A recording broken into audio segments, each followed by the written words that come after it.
up my bungus and spread my thick ass. This Tuesday, we're expecting high winds and heavy flooding. And if y'all think I ain't gonna head down to Pleasant Mart to get sucked sideways, then y'all got me f***ed up.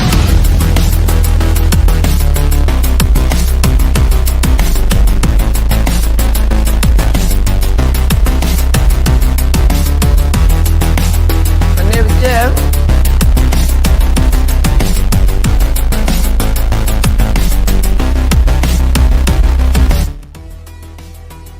Welcome to World Class Bullshitters, the epitome of pop culture. I'm your host, Jeff Hicks, and with me tonight is America's stepdad, the one, the only, Dion Green.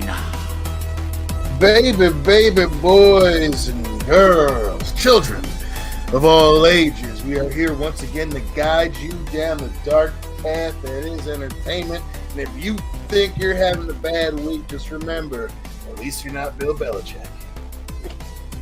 Did his 17-year-old girlfriend ditch him? 24. Well, she's about to. Well, I'm not surprised, and I have no sympathy for Bill Belichick. God. That man chuckling in the background is the Bombay bad boy himself, Big Rig Nick Newtown. Glad to be here. Well, he can't be having a worse week than Disney is. So, I mean, there's that. We saw Tron Legacy. It can get worse. No. We saw Tron Ares. Sorry. I love Tron Legacy. Excuse me. And finally, folks, the man who needs no introduction, but he's going to get one anyway. Say hello to American Ramrod coach, Kendo Slice. Very happy to be here on a Thursday night, which is kind of like tomorrow's a Friday, not really a Friday, because I'm in service work all day. No youths in America to have to deal with. And Saturday morning, Doof gets here from the great state of Missouri, and we settle in for a weekend of 700 miles of high-octane action out at the Las Vegas Motor Speedway. I'm excited. Ooh. Will one Frankie Muniz be racing? No, the Truck Series is not racing this weekend, so we will not get to see Frankie Muniz. And folks, if you are watching, go over to my Twitter, at Coach Kendo Slice, click on the link, and do the world a favor, nay, the universe a favor, and cast one vote for NASCAR Craftsman Truck Series most popular driver. Let's get Frankie Muniz that trophy. That kid needs it. He's going places. I don't know what he did before he was a truck driver, but you know what? We have to make sure he is the most popular driver. So go give him a vote. I did my part. I cast a vote. Jeff did his part. He cast a vote. Nick's retarded. I don't know what he did. But anyway, go vote for Frankie Muniz. I'm going to post it in the stream too. Just keep posting that link. Folks, go vote for Frankie Muniz. Jeez. I concur. If I did it, you should do it, folks. No, very Makes much. you world class. And when you do, folks, tell them that WCBS sent you. Yeah, you don't even have to be a fan of stock car auto racing or stock truck auto racing or whatever it is now, because it's definitely not stock cars of any sorts. But at least, vote for Frankie Muniz. We want Malcolm to go from being in the middle to the lead of the pack. He can't do it on the track, but in the fan voting for most popular driver. Yeah, And his I mom want will that. be proud. His mom will be proud. I mean, he was a multi-million-dollar grossing child actor. I'm sure she was pretty happy with his previous endeavors. Wouldn't you argue that? Mom Lois, Oh, for sure, definitely. And I think that bitch is never happy. Am I wrong? No, I not at mean, all. yeah. You're not wrong, because that was her whole gimmick on the show. Where do you rank Malcolm in the Middle as a favorite sitcom? Ooh, I mean, it's top 10 easily. Top 10. I might have it as a top 5. Malcolm in the Middle is Downtown, Leroy Brown good. Wow, that good, huh? Jeez. I mean, I enjoy it. I sat back a few months ago and I started watching through it again because when it first came out, I watched it. Was like, this show is stupid, and I quit. And then I jumped back in like a year or two later in season 3-ish and watched it for a good couple of years, and then just got really busy and just got out of the fold and didn't see how it. I think I came back for like the very last episode where he graduates high school and he's going off to Harvard or some shit. And I sat down the other day, or a couple months ago, I was like, I'm gonna give Malcolm a try. little Malcolm, as he was referred to in the movie with the room. And yeah, I'm gonna go ahead and go through that again. And I got about most of the way through the first season. Just got busy, just haven't got back to it. I wouldn't say it's top 5, possibly top 10, maybe definitely top. I don't know. It's hard for me because I'm also the type of person that likes Cheers and Night Court and like that old 80s sitcom and 70s sitcom. Oh, shit. you mean It's really hard. you mean the good sitcoms, the good sitcoms. Yeah. So it's like if I got to pick a top 10, Malcolm, is he going to crack? Is he going to get ahead of All in the Family, Sanford and Son, Night Court, King of the Hill? No. So I don't. It would be really hard to find a place in the top 10 for him. But it's a good show. I like it. Yeah. I agree. Yeah, I watched it once through and it was like, airing, and then I was like, it was fine. It was all right. I liked it. Yeah, I watched it Never weekly pursued it. back in the day. Yeah, I never pursued it beyond that. So, All right, Dion, and everybody in the chat too. Where do you rank Malcolm's mom in terms of TV milfs? she ain't that cute. Now, but so the point of Malcolm in the Middle was that they were poor. So you got to keep that in mind. She ain't going to be dressing up that often. That being said, with Lois, I think she has to be judged more on potential as well as her foundation, right? Oh my she God. never really got God. Dude, she didn't hit the lottery and all of a sudden is gonna go get work done. Somebody's going to the hood and like redo the body. No. You got what you got. That's Right. it. You got this middle of the road, mid-class woman. That's it. If anything, she is a little bit above middle of the road because she was so crackly. If she put on her hair in a different thing, what I'm saying, she wore the hell out of them mom pants. She's probably she's top overall. I mean, she might make it into she's probably at the end of top 25. Can we at least, whenever we do these things and it involves a white woman of the older persuasion, at least introduce a bell curve for Dion? There has to be the bell curve for Dion. There really. Yes. Oh there's no! Gotta be, No. There has to be. No, there really there has to be really some kind of variance thing to put in there because we have to. They can't all be on the end of the spectrum just because they're white milfs. We have to remove like 5 to 10 base points for you. In all honesty. No, I said 25. That's a long list of sitcom milfs to choose from. I'm just saying some of them are real good. You know what I mean? She's not Miss Pinciotti hot. I don't think Malcolm's mom's a MILF at all. I just want to put that out there for the record. But, yeah, folks, you didn't click on tonight's show to hear 4 guys talk about MILFs. If you did, MILFcast has been moved to next Saturday night. We will start with who's the biggest MILF in Wisconsin and then move our way through each state. So submit your MILFs to info@worldclassbullshitters.com. Would it be Kitty Foreman? Midge Pinciotti, then I guess you could do Kitty Foreman. But she's, Okay. She gets drunk. She's fun. Her and Red stayed married for all those years. Well, there's got to be a reason. Because she put out on the show. I don't want to talk about it. It's weird. Anyway, folks, tonight we have a big show planned for you guys. I promise. We have stuff planned out. We're going to be talking about a little film called Tron. It's a disappointment, if you can't tell by the title. Nick and I watched it, so you don't have to. And this is one of those times where I stress, you don't have to. Just don't. If you think you're going to need to go out, like the marketing says, go watch it on the biggest screen possible. That is bullshit, and it's not world class. Because if you want to go to the grid, if you watch it's 7 minutes of the movie is in the Tron grid. The rest of it is Los Angeles. It's about this chick who her sister dies and they own a tech company. We'll get there. Jeff, come on. Yeah. Sorry. I know. I've seen some things. No, trust me. I'm right there with you. I'm right there with you. Just, Let's start tonight's show like we always do with a little bit of housekeeping and then the word of the day. So first off, folks, WCBS hits its 10-year anniversary in 2 weeks. I'm getting some stuff together for that show. It's going to be a big one. So don't miss out on the 10-year of WCBS event here on the channel. Also, too, this past Tuesday night show was a big success. A lot of people loved it. So go back and check that one out in the archives.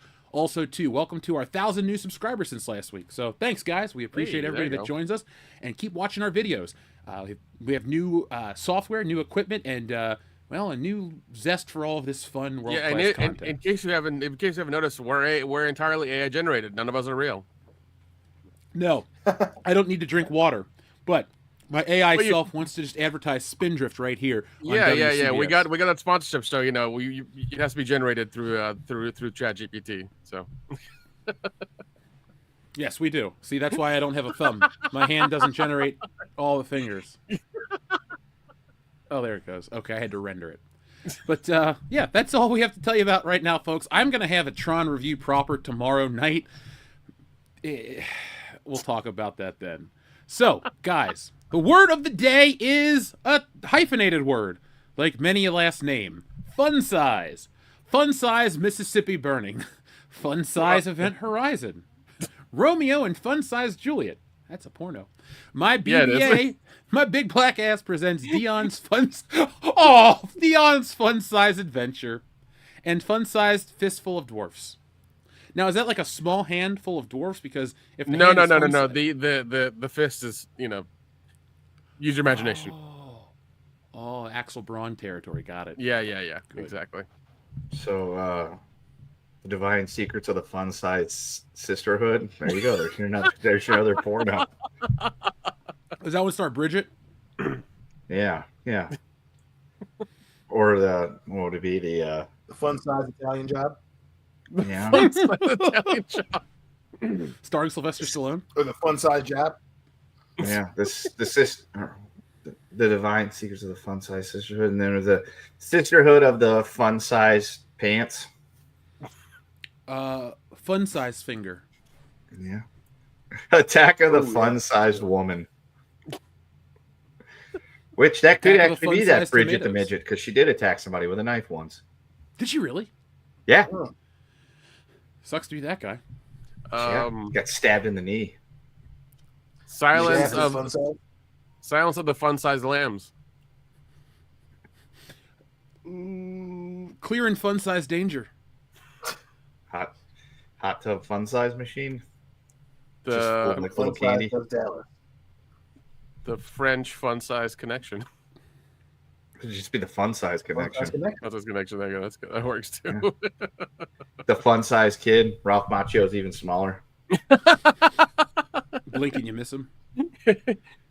Come here, Fun Size Horizon. My fun size Vinny. Totally different movie. My big fat fun sized wedding. Yeah. One more, guys. Where is How to be a fun sized? In South Central without drinking your juice in the hood? Yeah. Tinker Tailor fun size spy. I was gonna fucking go there. God damn it. It's a wee spy. It's a wee spy. There was a series of those movies out of Vietnam, I think. Yes, there are. Harley makes weird shit. Yep. It was during the 70s when Roger Corman was out there making stuff because it was cheap, and then the war broke out. So, is it still cheap to make movies there? Now it is. Yeah, because everybody's moving outside the U.S. They've all gone to the U.K. now because the EU has given Disney like $2 billion in like money to come and shoot things out there. So. Well, we're gonna film the WCBS movie in Amsterdam after stealing Solo 2. It'll just be Euro Trip 2. Yeah, we'll have to hire 2 cameramen so they can film us because we're just gonna be drunk the whole time. But camera 1, camera 2, camera 1, camera 2, camera 1, camera 2. That's fine. All right. So the chat, folks in the chat, we have the man in the fun-sized Iron Mask, the fun-sized Strikeback, the fun-sized Hobbit, Lord of the fun-sized Rings. Honey, I fun-sized the kids. Oh my god! I mean, technically, that's the plot of the movie. Yeah, I was gonna say that is, and yeah, I was gonna say that is an accurate. You know what? Statement. That's one property they haven't like redone or remade yet. As I put that out into the ether, it'll happen in 6 months. Yeah, it'll starring Zendaya. You know what they should do is they should make her a method actor. They should actually shrink her down to that size and then just forget to bring her back. I think we'd all be okay with that. That would be glorious. I had that movie on tape. It was great because I think there was a Roger Rabbit cartoon before the movie started. Yeah. It was back in the old days when you get those things. It was great. And then as a child, watching Auntie get killed by the scorpion always made me upset. Yeah, that was really, really traumatic. And then there were like 2 more, and then there was also the show that came out for a bit.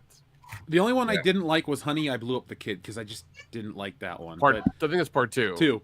Honey, We Shrunk Ourselves was all right, and then there was the show, which I watched every day it was on. So The show was great. It's just nowhere. Like, it's nowhere to be found.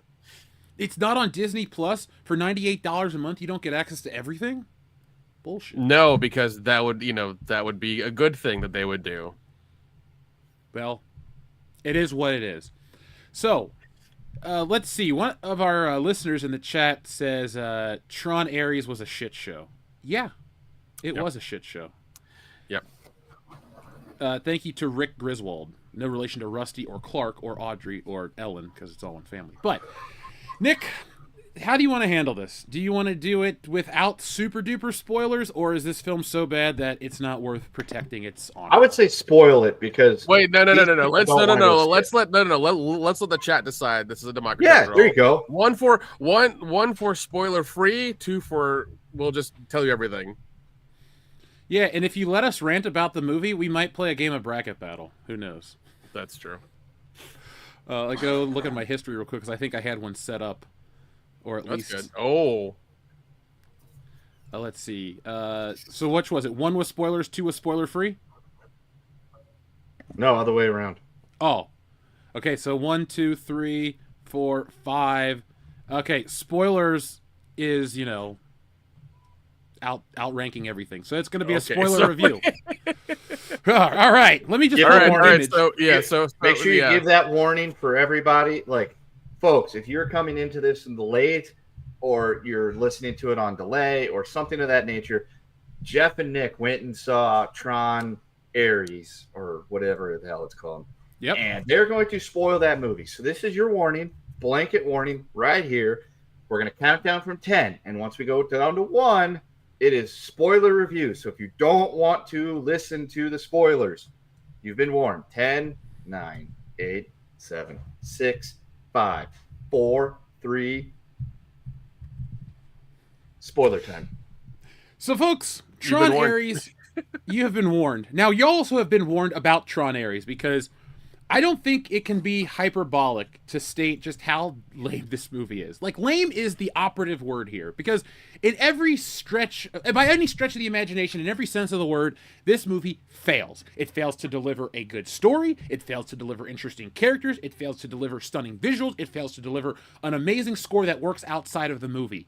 It's just everything that's wrong with modern day entertainment, and it is definitely a Disney movie. And by Disney movie, I mean the main lady, she just magically knows how to do everything. So I got a question for you, Nick. You're a tech guy. I'm a tech guy. If otherworld technology just appeared in your front yard, would you know how to magically operate it? No, and like that's one thing with a lot of these movies is just like they'll say something with the main character and like and I think I missed the first minute or so of the movie. I came in on the part where she's in the Antarctic and watching a tape of her sister. Is that the beginning of it, or did I miss like a minute All or two? you missed was the world's lamest exposition. They do it looks like you're inside of a computer and it's all exposition. It's news articles it's newscasts of Kevin Flynn has never been found. Sam Flynn walked away from the company. And it basically tells you that lady and her sister took over Encom. And then the girl dies. And that's it. That there's just opening exposition and then the movie starts. God damn it. That makes me even more mad. Oh fuck. Yeah. Dude, that's so shit. That's so shit. And even then, like they pile the cast with people who you'll know, and it's really shitty, and it doesn't make it any fucking better. Because I kept seeing like you have Hassan Minhaj, who like is mediocre and below mediocre anyways. You have Gillian Anderson, you have Cameron Monaghan, you have Evan Peters. Yeah, him as well. And I think you even saw Gary Vee in the fucking audiences. I mean, when they're showing like the military, like the stuff, The generals. Yeah. And I was like, Gary Vee's in the back there. What the fuck is he doing? It was fucking weird. So they had a bunch of people that you were gonna recognize, and it was like fucking lost. Like it didn't mean jack shit. It meant less than nothing. Even the relationship with this chick Eve and Seth, like, are they boyfriend and girlfriend? Are they working? Are they just friends? Is he like what's like they keep working together. Even there's one point in the movie where I know I'm zooming to the middle. There's a point where like she's getting on a dirt bike and then he's like behind her in like a fucking rally Audi or something, and he disappears. Don't know where the fuck he went. He's supposed to be like helping her or whatever or something, and then like she sees the 2 light cycles behind her, which all of a sudden she sees them and thinks, oh, they're for me and they're bad guys. There's no like, it's weird how she thinks that immediately and doesn't just be like, oh, these are cool bikes, and it's And don't the forget, thought process is strange. Don't forget, she outruns them, she bests the one lady, and then she knows how to ride a light cycle just randomly because she tries to pick it up and she can't pick it up. So then she's like, oh wait, there's a touchscreen, and she just, and then all of a sudden just rides the fucking thing and then races and almost beats Jared Leto's character. Like, it's so she's like Rey from The Force Awakens, and it's not an exaggeration because she does this at every turn of the movie. Like, you know the trailer, Dion, where they're in downtown LA and the recognizers are destroying the city and shit? Yeah. They're coming after her with fucking missiles that create that light wall that you crash into, and she's outrunning spaceship-looking things, and then she just slides under the fucking things and then jumps up, and it's like, it's a video game. It's got video game logic, and it's not in a good way. But like the So is she like from the grid? No, she's just a CEO. She didn't even know the grid existed until that day. Like, she's never been there or anything like that. No. And she's like, she's just going through old 5.5-inch floppy disks, really old shit, and trying to find the grid, or at least some code for what they're looking for. The permanence code or whatever it is what let's it's called? Explain it. So the plot of this movie. So in the other Tron movies, it's about going to the grid. So the first film is about Flynn going into the computer to find that Encom stole the code so he can get the rights to his game and make the money. The next one's about Sam Flynn getting sucked into the grid and a search for his dad. This one is about 3D laser printers that can that can pull from the grid and laser print anything. So this lady 3D prints an orange tree and then makes mimosas out of the orange juice. That's how this movie really starts. Like, that's what this is about. And the whole MacGuffin is the permanence code, because Encom and Dillinger Enterprises can both laser print shit. So Encom wants to print shit to save the world. And the other one, Dillinger, wants to 3D print military tech. That's where Ares comes from. That's where the recognizers that you see in the trailer come from. It starts out with him giving a big presentation, and literally a laser just, and it even has that snap-off shit, like when you 3D print, it comes off of it. It's so literal. So they 3D print Jared Leto, and they 3D print a tank. And he's showing it off. It's amazing. The government's amazed. They're ready to buy. But then, all of a sudden, Jared Leto's character, Ares, is talking, and then he glitches out, and he turns into a million little pixels. And then he looks at his watch, he's like, damn, we still haven't solved the 29-minute problem. Here, all the 3D prints die after 29 minutes. They're not stable. So, they have to get this permanence code to make the thing stable. So we find this Asian lady, Ellen Kim. She goes to the Arctic to Kevin Flynn's random thing that he had there for like 40 years out in the middle of nowhere. And so she goes and she finds the floppy disk. They 3D print the tree and they come back with the code. Well, Evan Peters figures out that they have the code, so he sends Ares to go get the code. First, he sends Ares. Also, my whole thing is like, why does your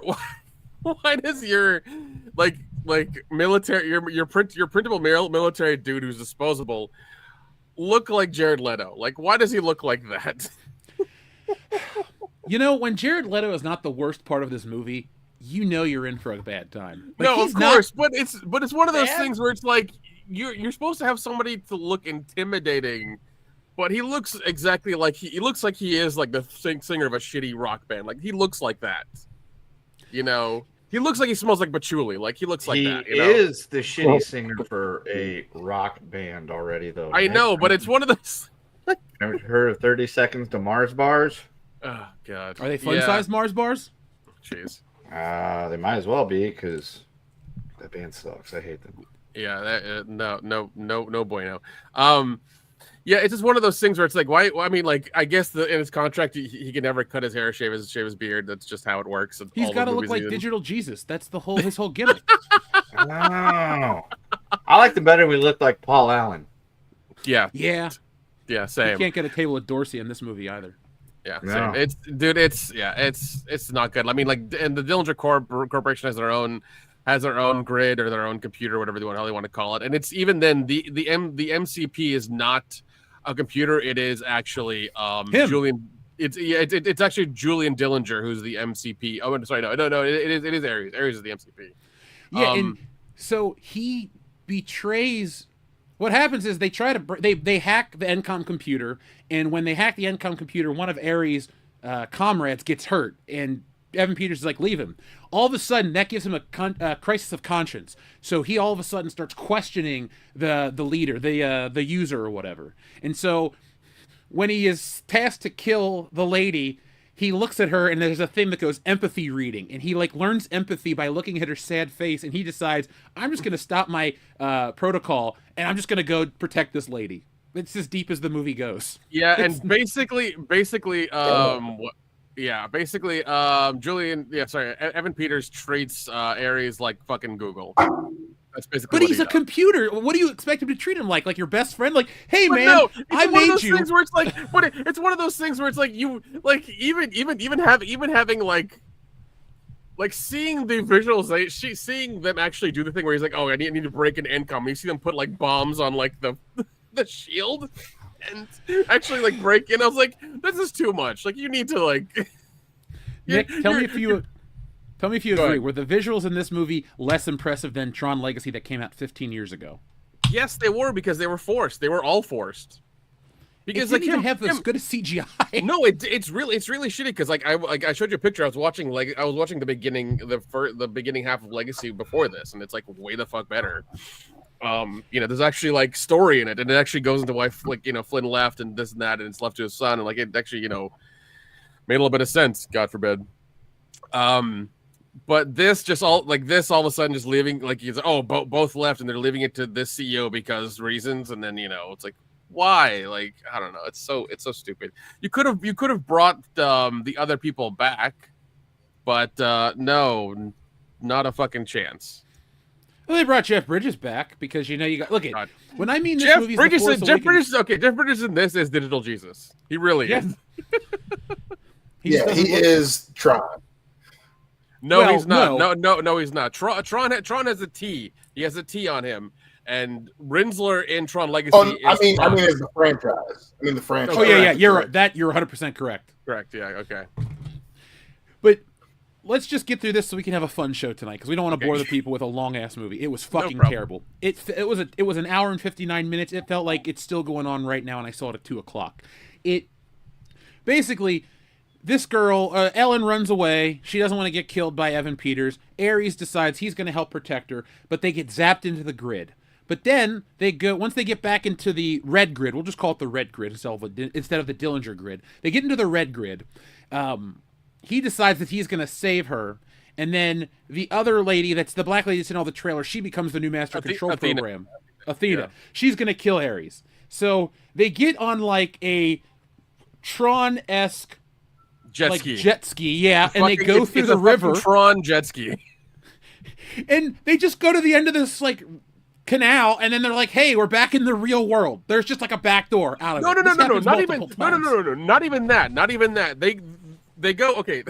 They take the jet ski and they see a whirlpool, and they go down into the whirlpool that takes them back to the real world. It's not like the elaborate thing of like you stand in the light and you like hold your identity disc up and it like goes up and you just like you reconstitute outside in the real world. No, that's not how the fuck it happens.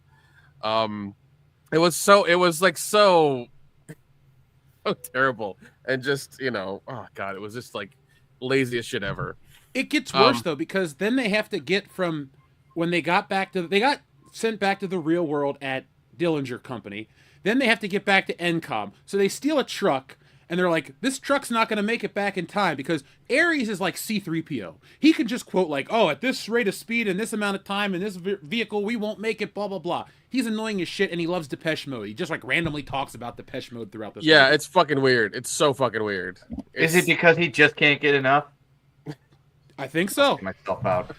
Actually, he explains it in part of the movie. Like, there is a plot point where he talks to Jeff Bridges and says, I love Depeche Mode. Their mix of electronic and this. And I'm like, what the fuck is this? This is written by some hipster. Their mix of He should electronic. have just enjoyed the silence. I would have. Yeah. This movie was so forced. It was so forced. Dude, they steal. The lady walks into a convenience store. And she gets a magazine with her face on it, and she holds it up. She goes, this is me. If you give me your cell phone, I'll wire you $10,000. And then she makes this stupid face to match the magazine cover, and you roll your eyes. And then she's like, I need your car. And then she's like, I'll wire you $50,000. So they rob this guy of his car and his cell phone, and they get to Encom. Meanwhile, Athena is back in the real world. Because remember, folks, every 28 minutes, these things die. So then they have to come back. It's like Groundhog Day. They go back to the grid. They come back. They get reprinted. They go back. They die. They get reprinted. It's so fucking pointless. He chases them down. Or she chases them down to Encom. They decide that the only way that Ares is going to be able to stop any of this is he needs to go into the original grid. So they pull out the laser from the first Tron movie. Well, it's not really. And here's the thing: the laser gun looks like it's one of the guns from District 9. I'll say it that. might be. It probably is. But the laser that they show is not really. It's not. Okay, yeah, it's kind of like the one from the first movie. But go on, Jeff. I'm sorry. It zaps. So Athena's coming to attack him. Ares needs to get zapped into this machine, and his little, he's got like 5 seconds left to live. And so he's going to attack Athena. He gets zapped into the machine, and he wakes up in the original Tron. It's purple. It's got the old graphics, the old light cycle. He's in black and white. His suit goes from more streamlined to big and clunky, like it's an 80s aesthetic. And the little pixel comes and starts talking to him. Well, He's yeah, like, the little. Yeah, the little bite? bit. Yeah, the little bite, or the bit, whatever you want to call it. Yeah, that thing's there. It's like, yes, no. And it's like, I need to talk to Flynn. So all of a sudden, like, a light cycle thing appears, and he goes, and they use the exact same graphics as the original one, and the light cycle drives through the hole from the first movie. Remember that hole they burst through to get away from the the exact same one for the first Tron movie. I've never been, like, nostalgically jerked off so much in a fucking movie in my entire goddamn life.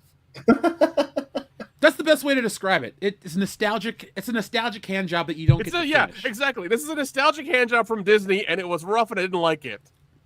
Yeah, you didn't give consent. That's what happened. I didn't give consent, and it was weird. Okay, I don't like it.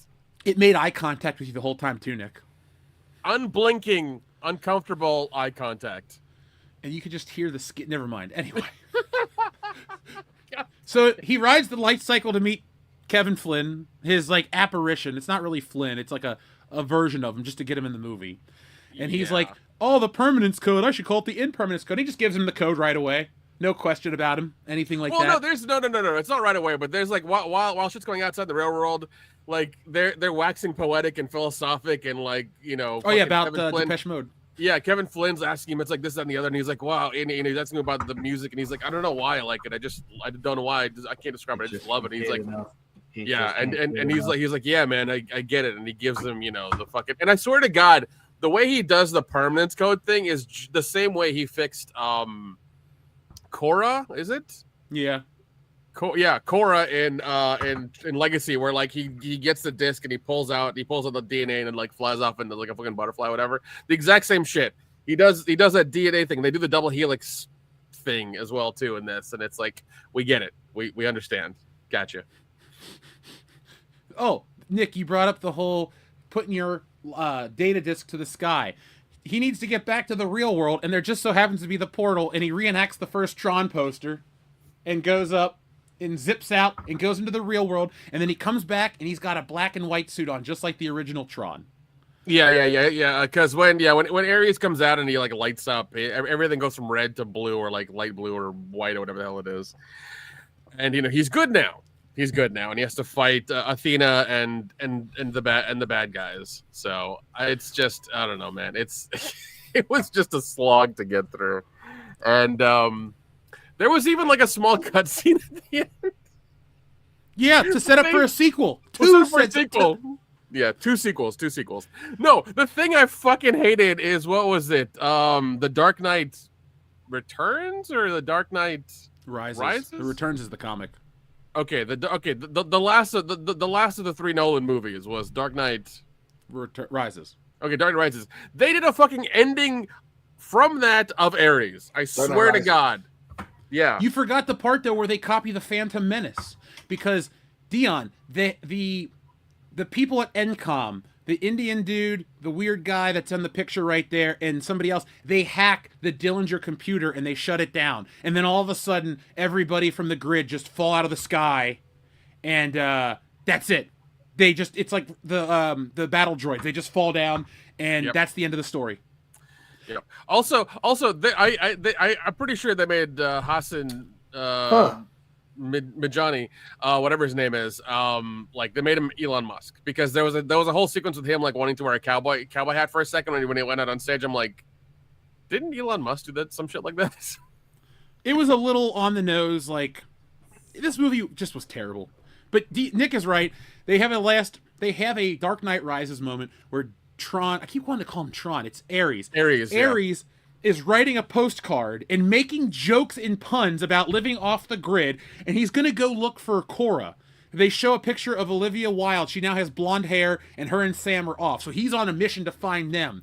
Meanwhile, there's a post-credit sequence where Evan Peters is about to get arrested, and he zaps himself into the grid. He gets hit by the laser, and then it shows him appear, and he grabs a data disk, and then he becomes master control program from the original film. He's got the headpiece and everything. Yeah. Because he's the grandson of the original one. Yeah, he's the grandson of the first Dillinger. So because that's how it works, right? Yep. You know? Yeah. Blood legacy. Because a little fatty hat on, I become a plumber like my grandfather. Yeah, because tech companies work like, you know, work like rural families. Yeah, this was. Oh God, yeah, dude. This one was. It was. So disappointing. Like Bruce Box Leitner was nowhere to be found in this one. Is he still alive though? I think he is. I'm pretty sure he is. Let me check real quick. Because if he's dead, Nick, I can understand why he's not in the film. He is not. He is okay. Sorry, he is. Sorry, he is still alive. He's 75 years old. Well, it's good to know. Yeah. But I think he was interviewed like a week or two before this came out, and he said he was not even asked or anything like that to even be in it or anything. So yeah, and it was funny. Yeah, and it was funny because Jeff Bridges leaked that he was in this like on a podcast today to put him in all the promotional material. The dude abides. Yeah. Yeah, he does. So, if I'm gonna give this movie a score out of 10, I'm not being hyperbolic. This is like a 2 to 3 out of 10. It offers nothing of value. It doesn't look good. Like, Tron lives and dies by its visual. It sucks you into this other world. And I rewatched Legacy, 2 weekends ago? Because I talked about it on last week's show. I had forgotten how much I absolutely love that movie. And I know people are like, but you hate Disney and all this stuff. Yeah, back then, they actually made something that was unique, stood out, and I still think about it 15 years later. This one, on the other hand, is so dumb. And you're not even... I would have given this like 3 to 5 or 3 to 4 points more if you spent more time in the grid. But again, it's literally 7 minutes of a 2-hour movie. The rest is a chase around Los Angeles. You could make that's any movie. Yeah. And like I remember I would check the Tron like Wikipedia because it would update, and I remember reading this, and it's like it's on here now. It's like in October 2010, a third film has been announced in development. With Karofsky's returning as director, with script co-written by Adam Horowitz. The concept idea for the third film continued behind the scenes from August 2016 to March 2017 when Jared Leto was announced. 2017, Jared Leto was announced, co-star in the Tron Ares. In March 2022, Leto confirmed the film is still in development. By January 2023, Garth Davis had exited as director, with Jonathan Ronan entering negotiations to replace him. While production was planned to begin in Vancouver in August 2023, initially scheduled to begin August 14th, 2023. Principal photography was delayed due to Hollywood labor disputes. June 2023, Evan Peters was set to join the cast following conclusions of the strikes. So since 2010, they wanted to do one. But why? I agree. They're, it should have been Tron Legacy done. Legacy was great. Legacy was really fun. I'm sorry it didn't make a lot of money for them, but that was during the height of the 3D thing, and I guess they put a lot of money into that because that's how I saw it in the theaters. And I saw it twice. Oh yeah, and it was great. a tad disappointing. Yeah. But it was it was just a fun movie, and I guess just. Wait, Dion, did you say Tron Legacy was a tad disappointing to you? Yeah, that's why I always thought it didn't make the money that they wanted it to. Oh, okay, yeah, it made $400 million, but that wasn't enough for Disney because they put it up against Harry Potter. Bad move. Well, and it probably cost $250 million to make. Well, I tell you this, dude, it may have cost them a lot of money to make that. And admittedly, you want to make your money back. Okay, but they put all of that on the screen. That movie still looks fantastic. They re-rendered Jeff Bridges' face for the 4K release. Dude, so I can't wait to get that. That's good luck finding it. It's $80. Well, no, I pre-ordered both of them through Amazon. I didn't know when they went live. By the way, according to Wikipedia, I'm looking at Tron Legacy budget. It says 170. Oh, there you box go. Box office says 409. I don't know if that's domestic or worldwide. It just says 409. So it has to be worldwide. That movie would be like a record holder if it made that much in the U.S. That's true. Yeah. I'm still hung up on the Depeche Mode thing. Of all the bands you could pick, if you were we got to pick an '80s band because Tron came out in the late '70s, early '80s. Why pick Depeche Mode? And another thing I hate is they were really trying to shove the '80s thing down your throat because there's a point where they go to the office in NCOM and you see preserved Kevin Flynn's office in the middle of this room. And I swear to God, that whole area of Flynn's arcade and the machines and everything looks like it's taken out of Ready Player One. It looks like it's taken out of that, and it's one of the rooms that you'd make, in that game, in that movie. Well, I mean, okay, aside from the fact that while you guys were, I was looking it up, and Depeche Mode is still a band, which I found to be surprising. They toured last year. They've got 14 studio albums, and now that I'm in a new building with speakers that are wired in through the ceilings, and I'm supposed to have a microphone I can talk on to overtalk the Utes, I've been inspired. Whenever I want them to stop acting up, I'm just going to start playing fucking Depeche Mode through the speakers because my TV on the wall is hooked through it. And they'll just have to fucking dance around to Just Can't Get Enough and all the other big hits, They'll have to enjoy the silence. Play Personal Jesus. Personal Jesus, reach out and touch faith. It's a great song. That's a good one. So that's it, guys. This movie has inspired me to torment the Utes with Depeche Mode. Lucky kids. I want to be tortured with Depeche Mode. Yeah, dude. I mean, it's better than the shit that we deal with. Dion and I were talking about the other day. Next time a kid goes 6'7", I'm gonna punch their head off their shoulders. What does that mean? I saw a thing about it. I don't know, but nobody knows. It's just they think it's funny for some reason. It's the newest thing that they saw in the TikToks. I will say this: I have not heard Skibbity or Riz still this entire year, but every time. It's so bad. The other day during our football game, the other team called a timeout. I go over there and I'm like, all right, guys, hey, we're going to do this. We got this. Look at the yardage. We got 6-7 yards to get to a first down. One of the players on my team, then the huddle goes, 6-7. I benched him. I'm like, no, we're not doing that shit. Fuck you. You're not going to give me some TikTok meme shit while we're in the middle of a dog fight. So I benched him. Good. And, yeah. I'm proud of myself for that. I don't know why. This is a terrible segue. You guys talk to yourselves.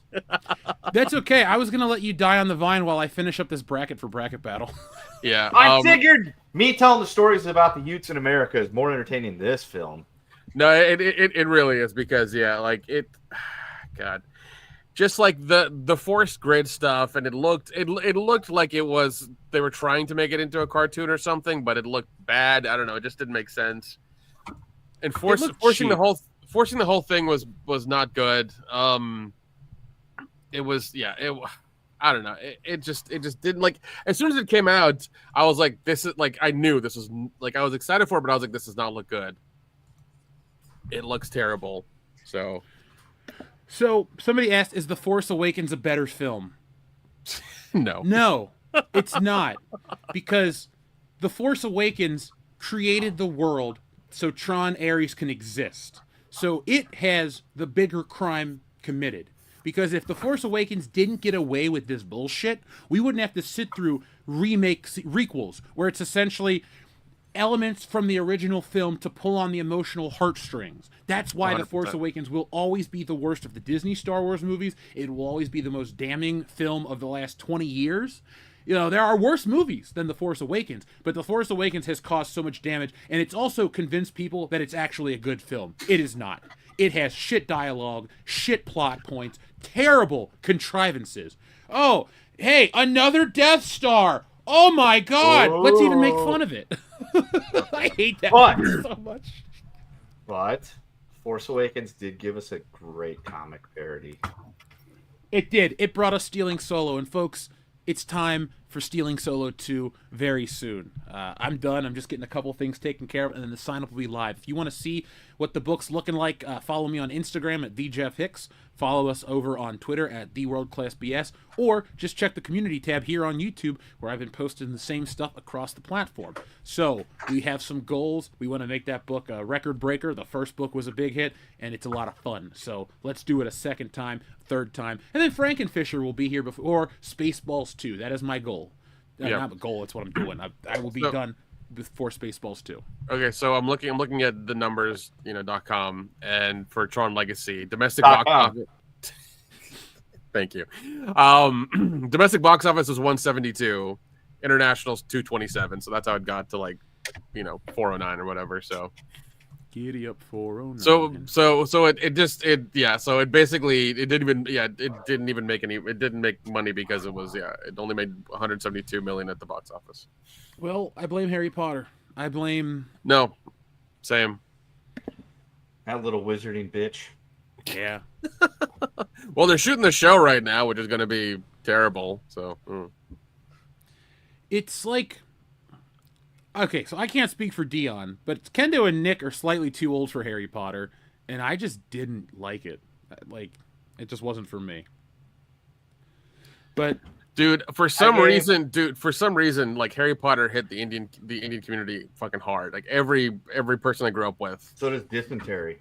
They tried to make their own version that was wild. God damn it, Kendo. The Indian version of everything is always better. Like Indian Thriller. Come on now. Mahakal. Okay, that's a little bit different. Let's. The Bollywood shit's not. I wouldn't say it's better. It's more fun to look at.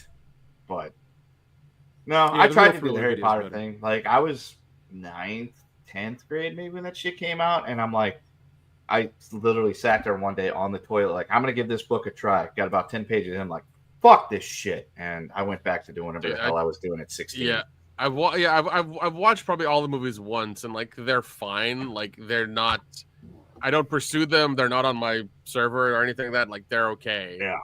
Like, if anyone's like, oh, let's watch one of the Harry Potters, I'm like, yeah, it's fine. Cool. Whatever. No big deal. Any of the Harry Potter movies that were out by about 2004, I saw, because it was one of those things in the dorms at the college. It's like, hey, let's watch Harry Potter in the Commons. Hey, let's watch fucking Lord of the Rings in the Commons. Hey, let's hook up a bunch of Halo or Xboxes in the Commons, play Halo. That I was into. But, it's like, hey, I'm going to hang out in the Commons and drink beer, even though technically Allendale's a dry town. And, whatever. And, try to pick up chicks at college or something like that while watching Harry Potter or Lord of the Rings. But that was about as far as it went. And yeah, because those things aren't really, they don't happen. No, they don't. I met my wife watching Harry Potter. No, definitely not, because they would have been way too into the movie. And I'm like, this movie's really fucking boring. I'm going to leave. I'm going to go back to my room, get some more beer, and go hang out with a couple other guys and get hammered and play hockey. Harry Potter is just Star Wars with magic. That's all it is. Well, yeah. That's all it is. More or less. In a lamer cast. Oh, totally. I don't know if I'd say all that. They were cast pretty damn well. No, I don't mean the actors. I mean like the cast of characters. Like I don't think Harry Potter's more interesting than Luke Skywalker. I don't Not think at all. anybody's as cool Well, as yeah, Han 1's Solo. 11 when the movies start. Luke Skywalker's one's like involved emotionally in the 11 war. in the first Star Wars movie. Yeah. Yeah, He whined about going to yeah, Taji Station to pick up some power converters and a Put really your funny short short time ass with back the- in there. Right. Oh, I do have something fun for tonight.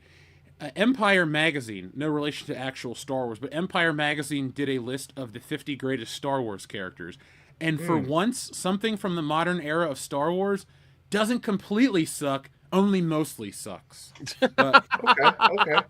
I'll read you this in a minute because it's a quick read. But our friend Overkill161 says, Midget Movie Marathon presents on a fun-size pond, American fun size, and a tiny Michael Douglas in fun size down. I'd Isn't the watch real that. Michael Douglas pretty tiny? I think Yeah, so. sure. know. Yeah. I think so. Hang on. How tall is Michael Douglas? Isn't he like 5'6"? He is 5'10", so we were all taller than Michael Douglas. Oh wow. Yeah, Yeah, by a so- lot. So compared to us, he's short. Yeah. Even the shortest one of us still has 2 inches on Yeah. him. Yeah, get your mind out of the gutter. Wasn't even thinking that, but thank you. Wait a second. How tall is Catherine Zeta-Jones? He did get throat cancer. Yeah. That's the way I She's get only it. 5'7". Never mind. I was gonna say I thought she was as tall as he was. But Yeah, I it seems fucking like with it. It myself. seems like it. Yeah.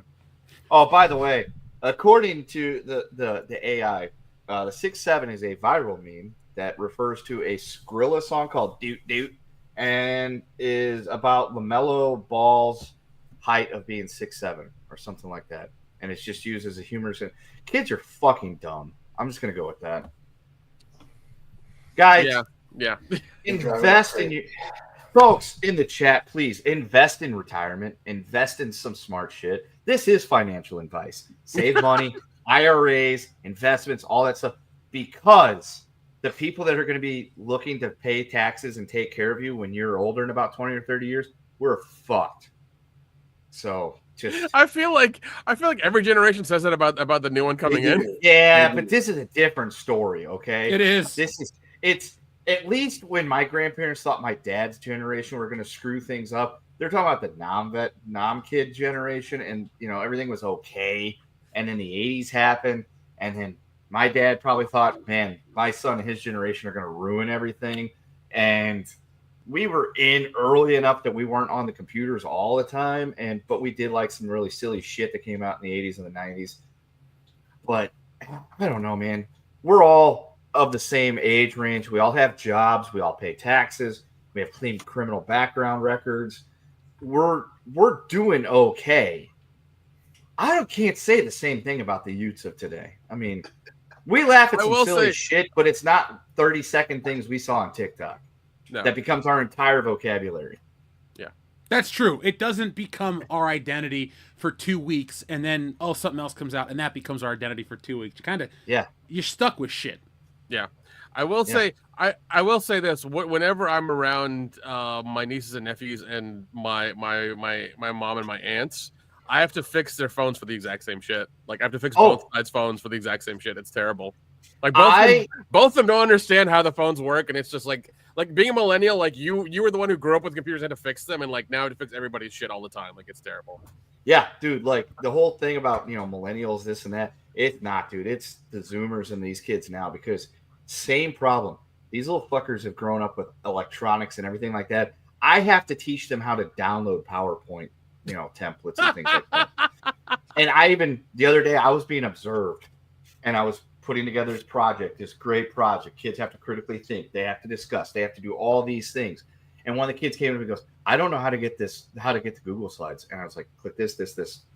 And he's like, oh, I was like, you could download an Xbox game, but you can't download a Google Slide. And my principal laughed at that. So I'm like, I'm getting a good report for my observation. Dude, no, the same thing happened with my niece. Like her phone was full of like pictures and other bullshit she downloaded or whatever, TikToks and things. And she's like, oh, I deleted them, but my phone's still full. I'm like, you have to like empty out the trash. You can't just like delete them, because the way the phone works is that the iPhone, especially, will keep them in the trash for like 30 days, and then it'll delete them. She didn't understand that concept. Clearly was not a kid that had Windows, 3.1 or 95 or anything like that, where the trash bin would be empty, and then you delete something and it go there, and you'd have to delete it to make it go away. Yeah. You have to have empty trash bin. Yeah. I just do shift delete and it permanently deletes it anyway, so it's not a big deal. So I don't get how technology's hard. But whatever. well, see, we grew up with like all of it in the beginning. Yeah. So we're used to it. Yeah. So like we're used to it. Like I've built, fixed, repurposed all kinds of shit. Like it's but you're like next level. Like I'm a step I am not next. I'm not calling him tech support just because of his background. That's racist, Jeff. It's a door behind him. What do you expect? Let's keep moving. We had the actual fucking floppy disks, and then we got the little floppy disks, and then we got the CD-ROMs, and then we got the USB drives that have just gotten smaller but bigger in capacity. And, it was a lot of fucking learning shit on the go. And they thought that we were all going to not know how to cook. And then they thought we were going to be able to take care of ourselves. Which we can. Because of violent games, we were going to be eating each other's faces in school. I know, right? Grand Theft Auto made me a criminal. That's right. Well, you had John McCain going to, these video games are bad for the good, blah, blah, blah. So they were saying the same thing. We were, and then people forget our generation loved hip hop, and the early '90s was that, but they were we're glorifying violence and debauchery. So yeah, debauchery's fun. Dion, speak for yourself. Yeah. Listen.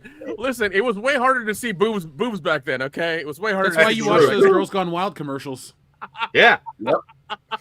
Listen, whenever I hear those steel drums, I have a fucking Vietnam flashback. It's terrible. Look, I get it that they were saying the same things about us that we're saying about the next group, but if I think back to what I was doing at the same ages, it's like there's a gulf there. Like even at 13 and 14, I was not as A, helpless, and B, so brain dead and mindless about things. Like I socialized with people. I didn't just message people on the phone. I didn't care about how many likes my Instagram pictures got. I didn't care about my followers. My self-esteem wasn't wrapped up into my online profile. There's the big difference. You're 100% correct. Most of my slang came from the shit that I was watching on TV and the kids around me, not from like. I still fucking talk like I was saying. I say awesome and excellent and cool and radical and all that. Essentially, if I learned it from the Ninja Turtles, I still use it today. Whereas the kids today, like Jeff mentioned, it's 2 weeks and then it changes and it changes. Like I said, I don't hear Skibbity, I don't hear Riz, I don't hear Rizzler. No one's talked about Ohio in I don't know how long, and it doesn't exist anymore. Yeah, and that's the thing. It's like it changes so frequently now that it's like, what's going to happen? It's almost as if there was an advent of an invention that affected the. This has never happened before. Not since the Negro music.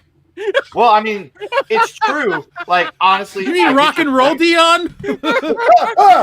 Chuck Berry invented that shit. To be fair, I was listening to 50 Gold the other day, music that's like 7 years old, and I didn't understand the words. And it's a shame, will never not be funny. It's a shame, too, because it was a Chuck Berry song, and I'm like, what is a Maybelline? I don't get it. What is that word? Best Chuck Berry song is the one when he was singing with John Lennon and Yoko Ono. And he just looks over at her like, "What the fuck?" No, that's the best video of a Chuck Berry performance. Oh my god! Well, there's a lot of different videos on different websites. Thank you. You can find of Chuck Berry performing a lot of different stuff. There's that too. Which listen, now with Chuck AI, Berry and I both come from the great city of not great city of St. Louis, but we do love Chuck Berry back home. Listen, for different reasons. Now with AI, you can have Chuck Berry do a lot of things that he shouldn't. Yep, that's true. I saw Stephen Hawking doing a half pipe the other day, and I saw Mr. Rogers join the NWO. Yeah, I've seen a lot of that shit. Yeah, I saw Dr. King come down and give a speech with the NWO yesterday. That was My cousin sent me that one, and it was just like Yeah. on this day, and it was Dr. Martin Luther King walking down the ring and in NWO shirt. I'm like, this is terrible, but awesome at the same time. Yep. Dude, I saw Dr. Martin Luther King and not X-Pac and Tupac cutting a promo in the WCW. Dude, I saw body cam footage of cops pulling over the mystery machine with pot in the back of it. See, that's what TikTok should be for. It should be for really fun shit like that. Here's the thing. There's now a TikTok for AI where it'll scan your face, so you can type in whatever the fuck you want, and it'll make that video. Then you can take that video and put it anywhere on the goddamn internet. That is why I don't let that's why, one, the kids aren't allowed to have their cell phone out in school, and two, anytime a kid pulls a phone out and he's like, "Mister, can I take a picture with you?" I'm like, no, you cannot. You are not allowed to have my image at all, because I don't know what the hell you're going to put me saying or doing, and my job is too important to me. Just tell him you'll sue him and his parents. Well, luckily for me, I am well loved within the student body. So, they're like, he's the cool science teacher. He's the football coach. Everybody loves Mister, because they just call me Mister or Coach. I'll send them a couple copies of the comics, and they'll be like, "Oh, this guy kidnapped an actor. That's terrible." They'll believe it's real too.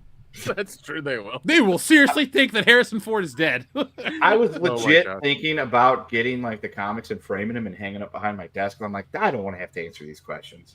Because while I'm proud of it, I really, really am proud of everything of my likeness in this comic book and all the shit that I do in this comic book, and my friend for doing it.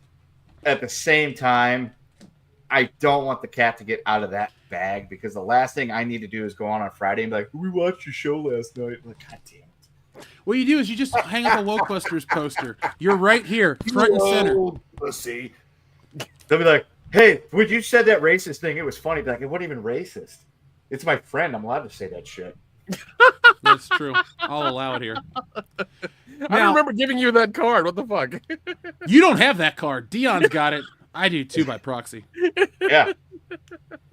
I've only got the card where I can make fun of Asians to a certain degree.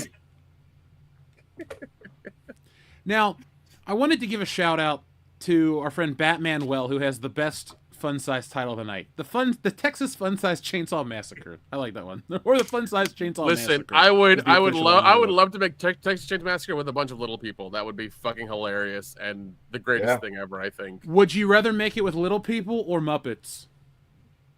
Here's the thing. One person has to be real, everybody else can be Muppets. That's what I'll do. So Warwick Davis versus the cast of Sesame Street. Got it. Yep. No, because I want to see Celebrity Deathmatch, Warwick Davis versus Peter Dinklage. Battle to the death. Will the Dink do it, though? Because he was on that crusade about, like, dwarf He did actors. the Toxic Crusader. That dude will act in anything for money. Oh, okay, so let's get the Dink. Yeah, he has no scruples. Yeah. As long as the check clears, I don't think he fucking cares. Yeah, Troma paid him. Well, kind of. To be fair, what they did is they raised money. They paid like $15 million in school debt or medical debt for people with the profits of that movie. Yeah. So I guess it's altruism through entertainment.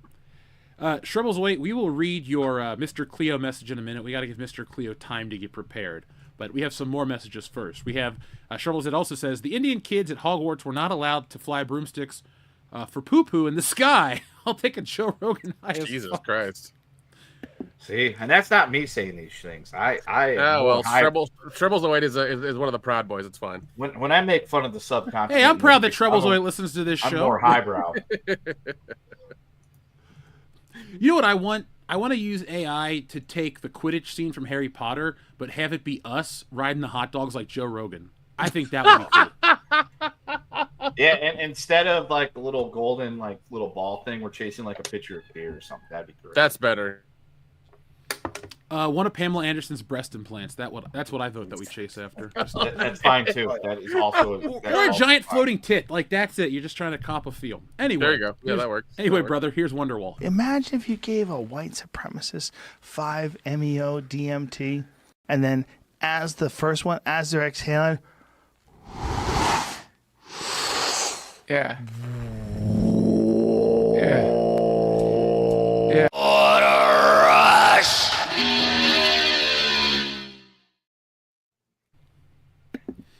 still liked it better when I thought he was trying to poop in the tub. Isn't he? No, he's in an ice bath. Yeah.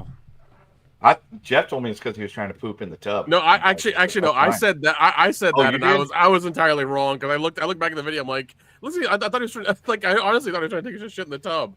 But it's Yeah, him. that's what you told me, and I thought It was him, trying to and like I watched the video. It was like a fucking Instagram reel, or whatever, of him in the ice bath for 30 fucking minutes. I watched. I'm just like, he's not shitting in this thing. He's freezing his ass off. I was baffled to all hell. Like, how hard is it to? I mean, yeah, it's not the most comfortable way to take a dump, but you just let it out. Like, It's not when- that hard to shit in the tub. It's when that whole Shouldn't.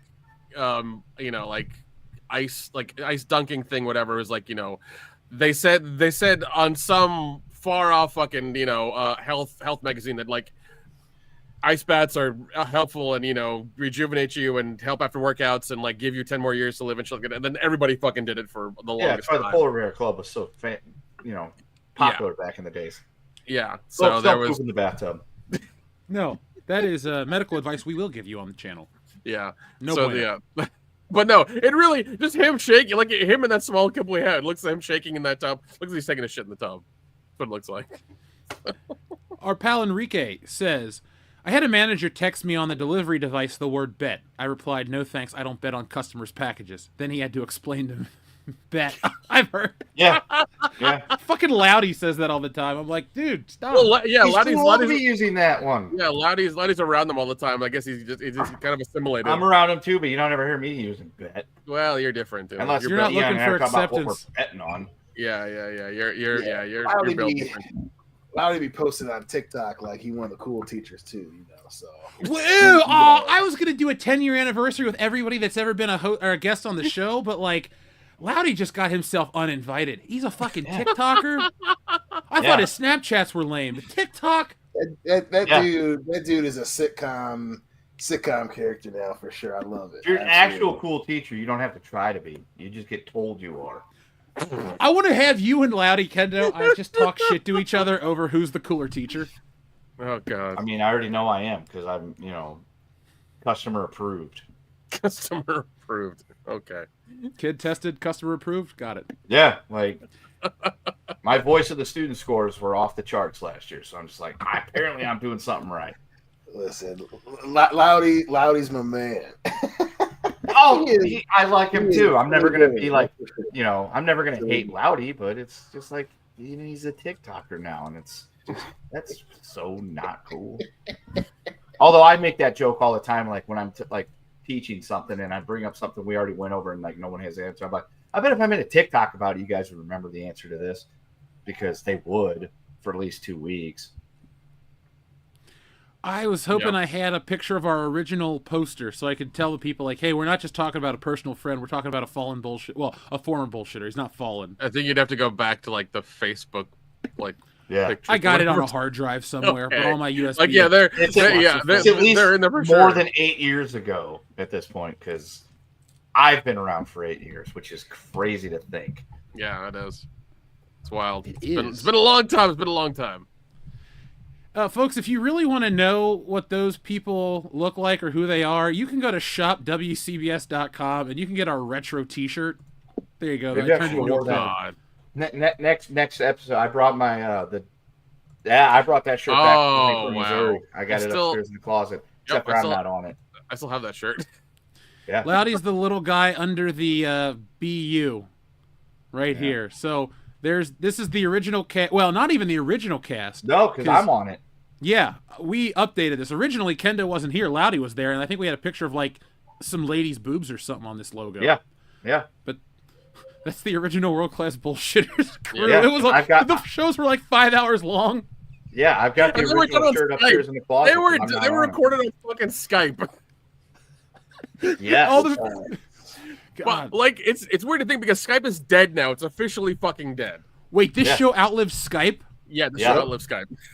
Yes, we fucking did it, guys. We outlived Skype. Because Skype was so like I love how even when the pandemic happened, you couldn't use Skype because it was incredibly shitty. Zoom had to come along and like clear the fucking way Yep. and become the Zoom is standard. for old people. Yeah. So our friend Enrique had requested a button. So Enrique, here you go. Yeah, that's nice. Go ahead and scream your head off! We're miles from where anyone can hear you!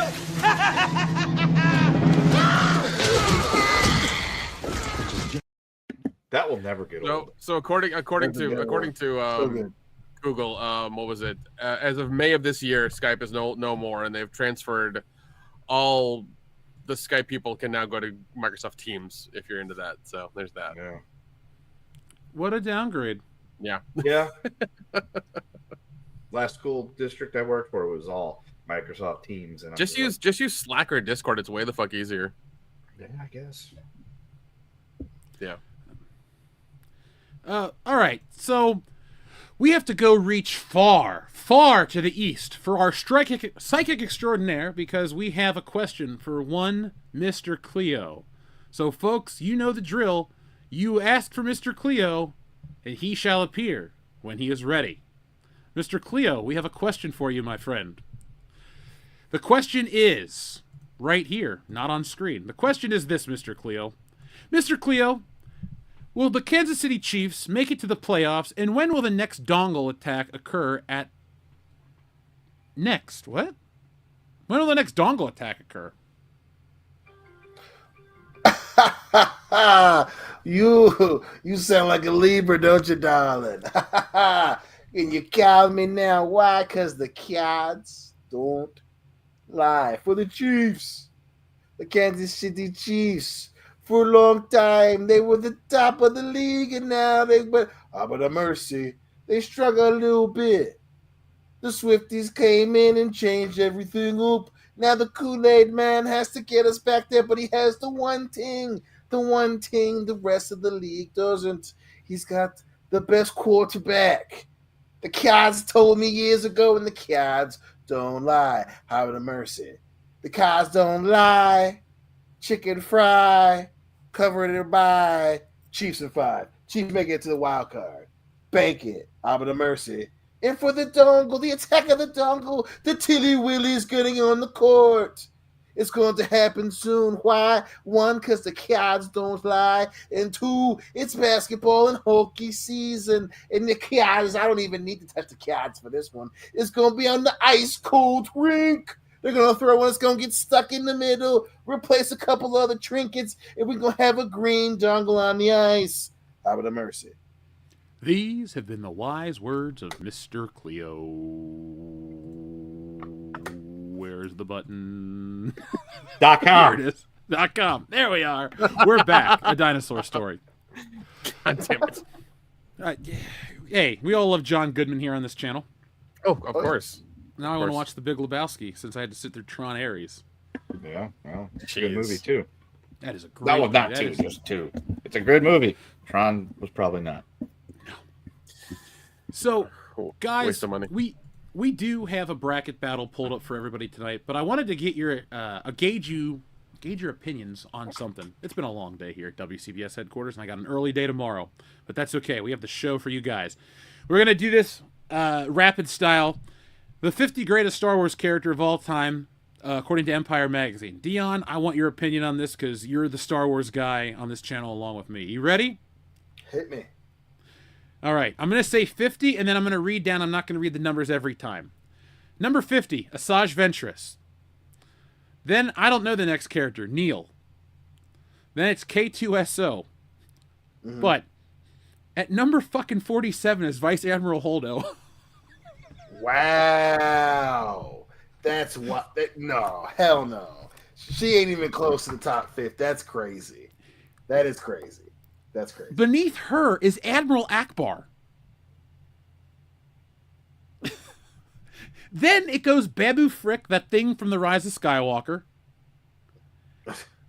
Captain Rex. Kanan Jarrus. Thrawn is at 42. Then there's Grievous. Rose Tico is at number 40. Of all the Star Wars... way. There's no way that Admiral Akbar is ranked lower than Rose Tico. That's just not... No. I know, right? Okay. Well, you know, Empire Magazine has bad taste, and I guess they're trying to represent all of Star Wars, but, you know, Maybe pick the best of the few and the proud. All right, so Rose Tico is number 40. Moff Gideon is number 39. Ezra Bridger, Balin Skull, number 36, Mace Windu. Cyril Karn, number 34, Qui-Gon Jinn. That's what we're working with. Liam Neeson's at number 34. From the Acolyte, Sol, the guy that's from Squid Game. He is better than Admiral Akbar and Vice Admiral Thrawn. Oh my god. And Mace Windu. And Mace Windu. Motherfucker. Then there's Kino Loy, Chopper, Deidre Miro, The Stranger. Number 28 is Padme. Number 27 is Tarkin. All right, if you have high blood pressure, get ready. If you're sitting down, stand up because you're going to want to run around the room. Number 26 is Boba Fett. 26. Jeez, man. Come on. Wow. 26 for Boba That's Fett. the most. Wow, that's the most insufferable shit. Well, Yeah. number 25, Jabba the Hutt. Then it goes Finn. C-3PO is at number 23. Poe Dameron, Mon Mothma, Darth Maul is at number 20. Now keep in mind, I'm about to read you number 19. And number 19 is ranked higher than Darth Maul, C-3PO, Jabba the Hutt, Boba Fett, Tarkin, Padme, Qui-Gon Jinn, Admiral Akbar, and the character doesn't even speak fucking English. It's BB-8. BB-8 There was is ranked no lower. way in the hell. There's no way in the hell. No. They made this list cooler so than that we Boba can Fett. talk about it and then, give them fucking clout or lack thereof. Oh, we're going to give him something, but it's not clout. Okay. Number 18 is Ahsoka. Then we have Lando Calrissian at number 17. Bit Little- low. Yeah. After him is the Mandalorian Din Djarin. Then we have Palpatine. Number 14. And I read you all these characters. Grogu is listed better than all these characters. Ain't no motherfucking way. Get the fuck out of here. Get the fuck out of here. Maybe Holdo, merchandise spells, but I don't know. Holdo and Grogu need to be at the bottom. Okay. Yeah. To be fair, Or just not even on the Grogu's list. better than Holdo. Yeah. Holdo I'll give shouldn't you even that. be on the list. I agree. Yeah. I agree with that wholeheartedly. Grogu should be lower at the bottom for sure because Aunt Beru's not even on this list. But anyway. What the fuck? Well, I know. I'm just picking the most useless character from the original films. okay. Number 13 is Anakin Skywalker. Oh, fuck off. At 13? Okay. At okay. 13. Literally the keystone to the entire series, but sure. Well, it gets shittier. R2-D2 is number 12. R2-D2 is below number 11, Cassian Andor.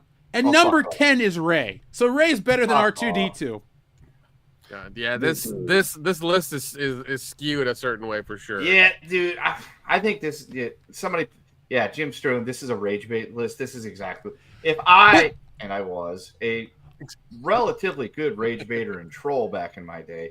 You And still this are. is the You type- still are. I am. I'm just not as seasoned in his practice as I would like to be. But usually it's just towards you guys. I would make a list like this. I mean, I would try to make it not as obvious, like putting Ray third or some shit like that. But I would definitely sprinkle stuff in there and just put him ahead of somebody that would just piss everybody off. But yeah, that's. I think this is. Well, the just thing is, let's get this publicity. isn't rage bait because when you get to the bottom of the list, you'll go, "Oh, that makes sense." But everything else has been bullshit. That's Made how by it's good rage bait. You make it make sense for a while, and then you kind of just needle them. Okay, well, let's go on. Number 9 is Chewbacca. Number 8 is Obi-Wan Kenobi. Number 7 is Kylo Ren. See, that's where the rage bait comes in. Because you go, yeah, Chewbacca, he's top 10. Obi-Wan top 10. Oh, fucking Kylo. Yeah, that's okay, yeah. It gets worse, though. Luthen Rail, the guy from Andor, Skarsgård, the one that's in the Avengers, that you don't even know, because all these people think Andor is this hot shit. Somebody wrote me an email the other day. They were like, "Oh, you didn't watch Andor? You didn't like Andor? I don't think you really know Star Wars." I'm like, I was very respectful in my email, but I was like, "You're wrong." Beg your too. motherfucking pardon? I'm sorry, Yeah. what? Look, Listen, I handled it diplomatically. Listen, it's like somebody it's like if somebody comes up to you and says, "Oh, you don't like Miles Morales, you don't know Spider-Man." I'm like, I would wait for that. I would just be like, I'm gonna sit here and let Jeff verbally. It happened to me on verbally Sunday. assault you. It happened to me last Sunday, and I told the dude off. I was like, "Fuck you!" And he worked at the comic book store. What's he gonna do? Ban me? I've spent so much money there. They're not going to ban me. Guys, I They have a always better welcome me idea. back. Yeah. Why don't you all just get on a plane and come out here? We'll have a race on Saturday evening. Watch some cars go in circles. You know, the racers being racist, whatever it is that you do. And then we'll just sit on the patio and get drunk. It'll be great. Doofus will be here. It'll be a fun time. Just do We can that. read Stop this list reading the to each list. other drunk. Well, Yes! let's finish the list. Here's the top 5 Star Wars characters according to Empire Magazine. Number 5 is Yoda. That's fair. He's top 5. Yeah, he should be closer in top 3. Top 3 for sure. No, Either way. I think the top 5 are accurate. Number 4 is Princess Leia. Yeah. Number 3 is Luke Skywalker. Okay. Now, somehow this list is broken because number 2 is Darth Vader, but Anakin Skywalker's Darth Vader, so there's no difference. Yeah. Once again, rage bait. Yes. Yes and no, but yes. I like having them both on the list. Anakin and Darth Vader is good enough for 2 spots for me. Exactly, because, you know, Darth Vader betrayed and murdered Anakin Skywalker from a certain point of view. Fair enough. You betrayed me. It's obvious that at was this Mark. point. Fed up with this world. I'm fed up with this list. Let me read you number 1. According to Empire, the greatest Star Wars character is Han Solo. That's fair. I'm okay with that. I mean, I wouldn't Yeah, argue that but- point. The rest of that list. The Oh, list, it is the list, bullshit. the list is still shit. The list is still shit. That list is Argue that absolute point. trash. But also, who the fuck still reads Empire Magazine? Not By the way, I just got who tagged in would? this. I mean, you could consider Anakin and Darth Vader 2 separate entities, but at the same time, they're like literally one. So, like, why isn't it Anakin Skywalker / Darth Vader? Or I'm just with- Darth Vader because we all know it's Anakin Skywalker. Well, I'm with whoever said it first. It is a rage bait list. That's what you're speaking. That's what they want you to do. So yeah. Well, fuck one that. thing I do want to say is Anakin Skywalker is a really poorly written and poorly acted character. And I don't care how yeah. much revisionist history people on the internet want to say, oh, but Hayden Christensen's a nice guy. He might be the world's greatest dude, and I have nothing to say bad about him. But in 2002 and in 2005, he did some shit performances. It'll be a secret. All this other dumb shit that he said. I hate sand. That is shit. Don't try to tell me that episodes 1 through 3 all of a sudden are great because 7 through 9 suck the big one. They're pretty bad too. They have really shit stories. They make no sense. They're boring. They're drawn out, and they look like crap. Like George Lucas tried to future-proof his movies. He got them locked into 2002 and 2005 respectively. They can't upscale Star Wars. They can't do anything with it. And when you I will watch it in high defend resolution, Revenge of they the don't have Sith. faces. I will defend Revenge of the Sith, even I will though, Yeah, even though it's movie. not, even though it's Silly shit, not but it's perfect. great. Revenge of the Sith is good. I will say that Revenge of the Sith is good. Fourth But best I Star Wars agree. movie. Yeah, Phantom there's Menace and Attack of the Clones are Yeah. not very good. I mean, they've No. got cool moments. They have Star Wars moments, and we love the characters. But yeah, let's not get Wait, crazy. But which one of the prequels was written in like a fucking weekend or No, all of was it- them. Oh, really? Because I remember like hearing things like, oh, 2 weeks before they have to shoot, like they're going to like they're like the script is done. I was like, what? What the fuck? And that's par for the course with the sequel trilogy. But hey, before we close out our call afterwards, I've got a really funny Hayden Christensen story for you boys. Well, I've met Hayden I'm looking Christensen. forward to hearing it. Oh, really? Yes, but I can't talk about it because it's work related. Okay. Well, Michael makes a great point. The prequels did spawn great games. Yes, they did. And they Yes. spawned great EU and great merchandise and all kinds of stuff. Awesome stuff. But like I always tell people, Doesn't make the movies good. we were all the prime age. Like I was 10 years old when episode 1 came out. It was for me. I left that movie and I hated it. I didn't like Jar Jar and I stopped liking Star Wars. The only thing I kept interest in was the episode 1 racer game because it's a great game. But then I saw 2 and I was like, I'll wait on Star Wars a little longer. And then when they brought back the original trilogy shit in 04, then I pretty much locked it in. But Yeah, and I remember that they had a timeline for like each one is going to come out every like 18 months or 2 years or something, and then like the last one took 3 years to come out instead of 2 years. no, Is they that were what all happened? 3. Okay, they're all three. Okay, all right, Every all right. Star Yeah, it Wars was- movie was 3 years until the Disney ones came out. Then they were every 2 years. Too. Yeah. Yeah, because rushing them made them so much better. Well, Well, I actually, mean, let you me correct myself. It was didn't every understand couple the of months. artistic part. Oh, yes, Disney Star Wars content was every couple months, but the movies was 15, 17, and 19. No, it was 15 for episode the first Oh, one, yeah, then Rogue Rogue One. One came out in Yeah, I 2016, stand then corrected. 2017. Dude, 6 months after The Last Jedi, Solo comes out, and then True. we got episode 9. which is going to be referenced in our bracket battle tonight because bracket battle is third films in a series. I don't know if we're going to say if they're good or bad, but I got 32 of them. Yeah, 32 of them? Oh, fuck. This is going to get brutal. To be fair, as much shit as we give episode 9, that was a really fun weekend at Camp Kidney. Oh, yeah. That was our last weekend before the pandemic ruined everything. Yeah, it was. Yeah, because we had so many plans. It was like, we're breaking up at that point. It's like, we got this coming, this coming, and this coming. And then the pandemic happened, and it was like, we're not going to see each other until Loudy's wedding. And then since then, it's been like, I ain't seen any of you motherfuckers in the same room. And I'm okay with that to a certain degree.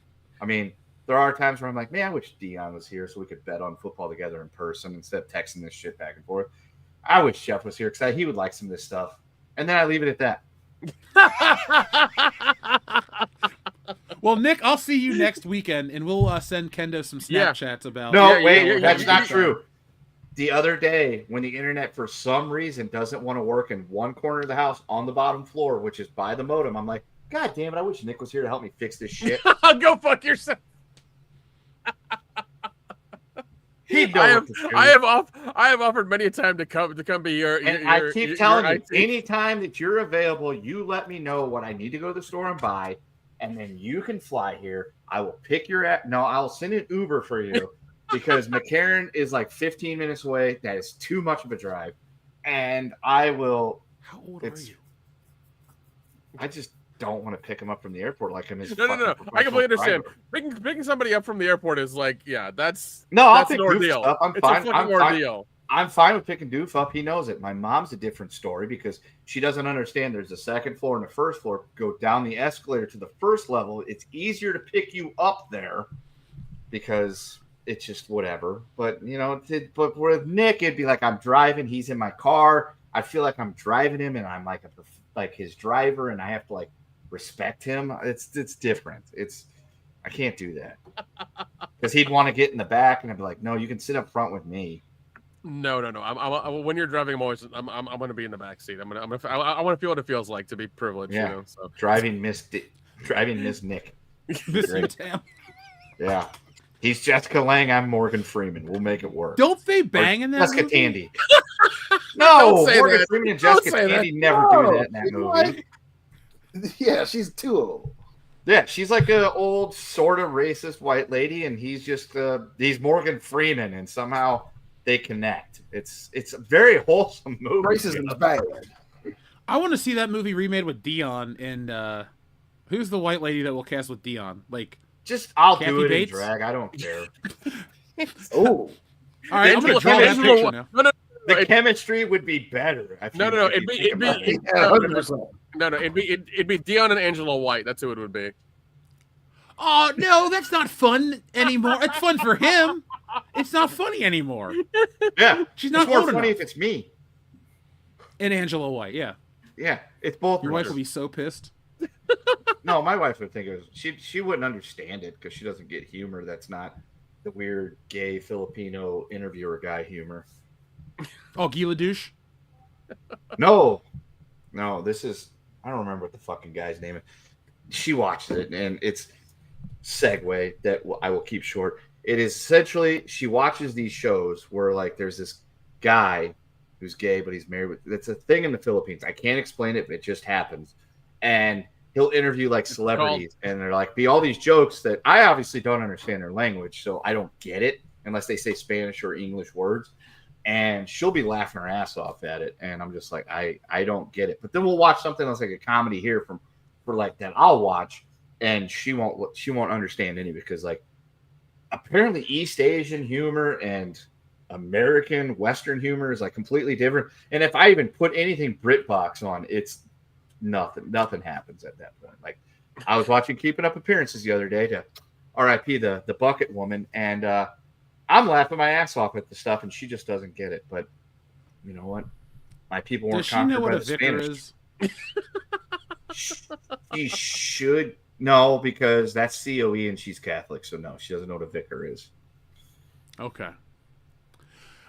Xavier to God has sent us 2 messages about Batman. They're fuck, marry, kills. First off, fuck, marry, kill Dark Knight vehicles. The Tumbler, the Bat Pod, and the Bat. Dion, you and I I made a special trip to Michigan to watch Dark Knight Rises with you, so you go first, man. Ooh, I am marrying the Tumbler. I am banging the bat, and I gotta kill the bat pod. Same. Nick? Is the bat like the smaller bike or something? Is that what that does? It's the one that No, flies. that's It's the one that airplane. flies. Oh, okay. All right. Yeah, marrying the Tumbler, killing the bat pod and fucking the bat. There we go. Kendo. I really don't like the Tumbler, but that's because I compare it to the other Batmobiles. But in terms of just the Dark Knight, I'm killing the bat pod, fucking the bat, and marrying the Tumbler. All right, and then Xavier God also sends another one. The Dark Knight trilogy voices: Batman, Bane, and the Joker. Kendo, since you went last, you can go first this time. I fucking hated the Bane voice. I'm not going to Sure. pretend I'm yeah. I'm not going to pretend. I was born in the darkness, filled buddy. I'm not going to pretend. That was me and Brandon. We went and saw The Dark Knight Rises, and as soon as Bane started talking, I'm like, I can't fucking take this seriously at this point. And this is already knowing the I just smoked a carton of Reds Batman voice. So I'm killing Bane's voice. I'm fucking Batman's voice because of process of elimination. And I'm marrying the Joker because that was fine. Same. Yeah, I got to go the same as well. I really do. Yeah, that's. I am marrying Bane's voice. Yeah, I knew it. It is very theatric. Perhaps he's wondering why he'd shoot a man and then throw him all. Like I like that a lot. Is she wearing lacy panties under there? Well, we all know what we all know what Hillary wears to get Jen into the mood now. Does So the that's good to carpet know. match the drapes in the darkness? The real question we all need the answer to. Yeah. I love it. I feel like Nolan was just trying to one up those shit each time. Oh. It's like, how can I do it worse?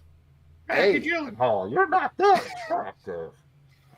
Do you feel in charge?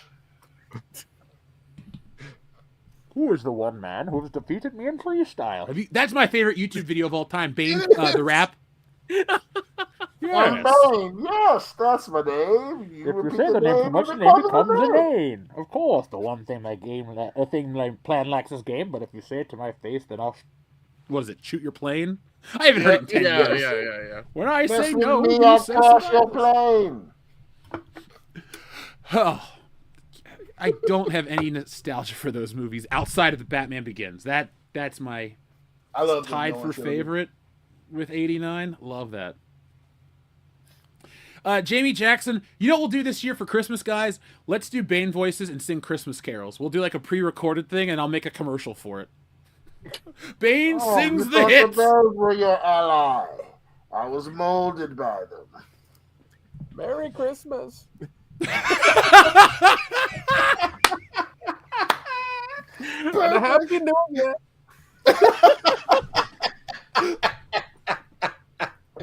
Perfect. Holy shit. And then for Valentine's Day, we'll have Bane love ballads. I'm down with that one too. Oh, God. But they should be like fucked up rap Just songs that just talk like, about banging. just like a lounge, the lounge lizard version of Bane. God damn it. I'm down. Our friend Adama sent us a very generous super chat. Thank you, Adama. It says, "Good evening, bullshitters. Did you hear about the Wordle game show? No. Also, Clue is becoming a game show where the participants are trying to figure out a murder like a board game. It's me, Austin. We will get your button in a second. Yeah, after you answer these That questions. could be interesting. Yeah, the clue one is going to Netflix, so they're gonna fuck it up. Or it'll be Not as interesting anymore. or it'll be the best thing, and then they'll like not shoot season 2 until like 5 years later, and then everybody will forget about it. Finn Wolfhard's be like 63. Yeah, no shit. And then the Wordle game show is I think Jay Farrow, that comedian's the host of it. So I don't know. I was never a big Wordle person. I didn't care for it. I didn't give a shit about it. So I've never played it, but Jay Farrow's okay. I saw him perform live once. He was really funny. yeah, he's a funny guy. Yeah, Now, I love the movie Clue. fucking It's one love of it. my Oh my god, favorites. dude. That's one I think I have in multiple formats, and I might need to just own the 4K just to have it because it's just I don't know what it is, but it's like so hilarious and funny and good, and it's one of those things I could watch on repeat and not get bored of it. Well, the Same. DVD format is the supreme format because it's got all the alternate endings for everybody having done it. Oh, I believe. It does, because Dan bought the Blu-ray and it has it on there too. that's awesome. Oh, good. Yeah, that's a board game movie done right to where you could have, and the only way that'd be even better is if like it just pops up like with a freeze screen that says select random ending, and you could just click the random ending, and then you could get somebody else doing it, and then every time you watch it through, you could get something different. That'd be fucking great. Wait, no Same. love for Battleship? Come on, Kendo. Mahalo, Aloha, yeah, mahalo, motherfucker. That's all I got to say to that. And then Chris Brown. God damn. You think that's what he said to her before he gave her the right hook? Mahalo. I like to motherfucker. imagine it. Like if I need a good laugh, I imagine. Actually, I've never Oh my thought that until God. right now. Oh my It'd been God. too early for him to go 9-ball side pocket and then clock. her. Listen. I'm still waiting for Hungry Hippos the movie. Okay, I'm waiting for that to happen. Starring That Lena could Dunham. actually work. Oh, why'd you have to bring her up? Lena Dunham and Gorlock. Is that a Or man off or a the woman? story. That is I don't fucking know, and I don't really care. I'm almost 100% positive that is a man as a woman. Probably. Okay. Enough. Let's. Folks in the chat, what do you think? Is Gorlock a man or a woman? We need to know.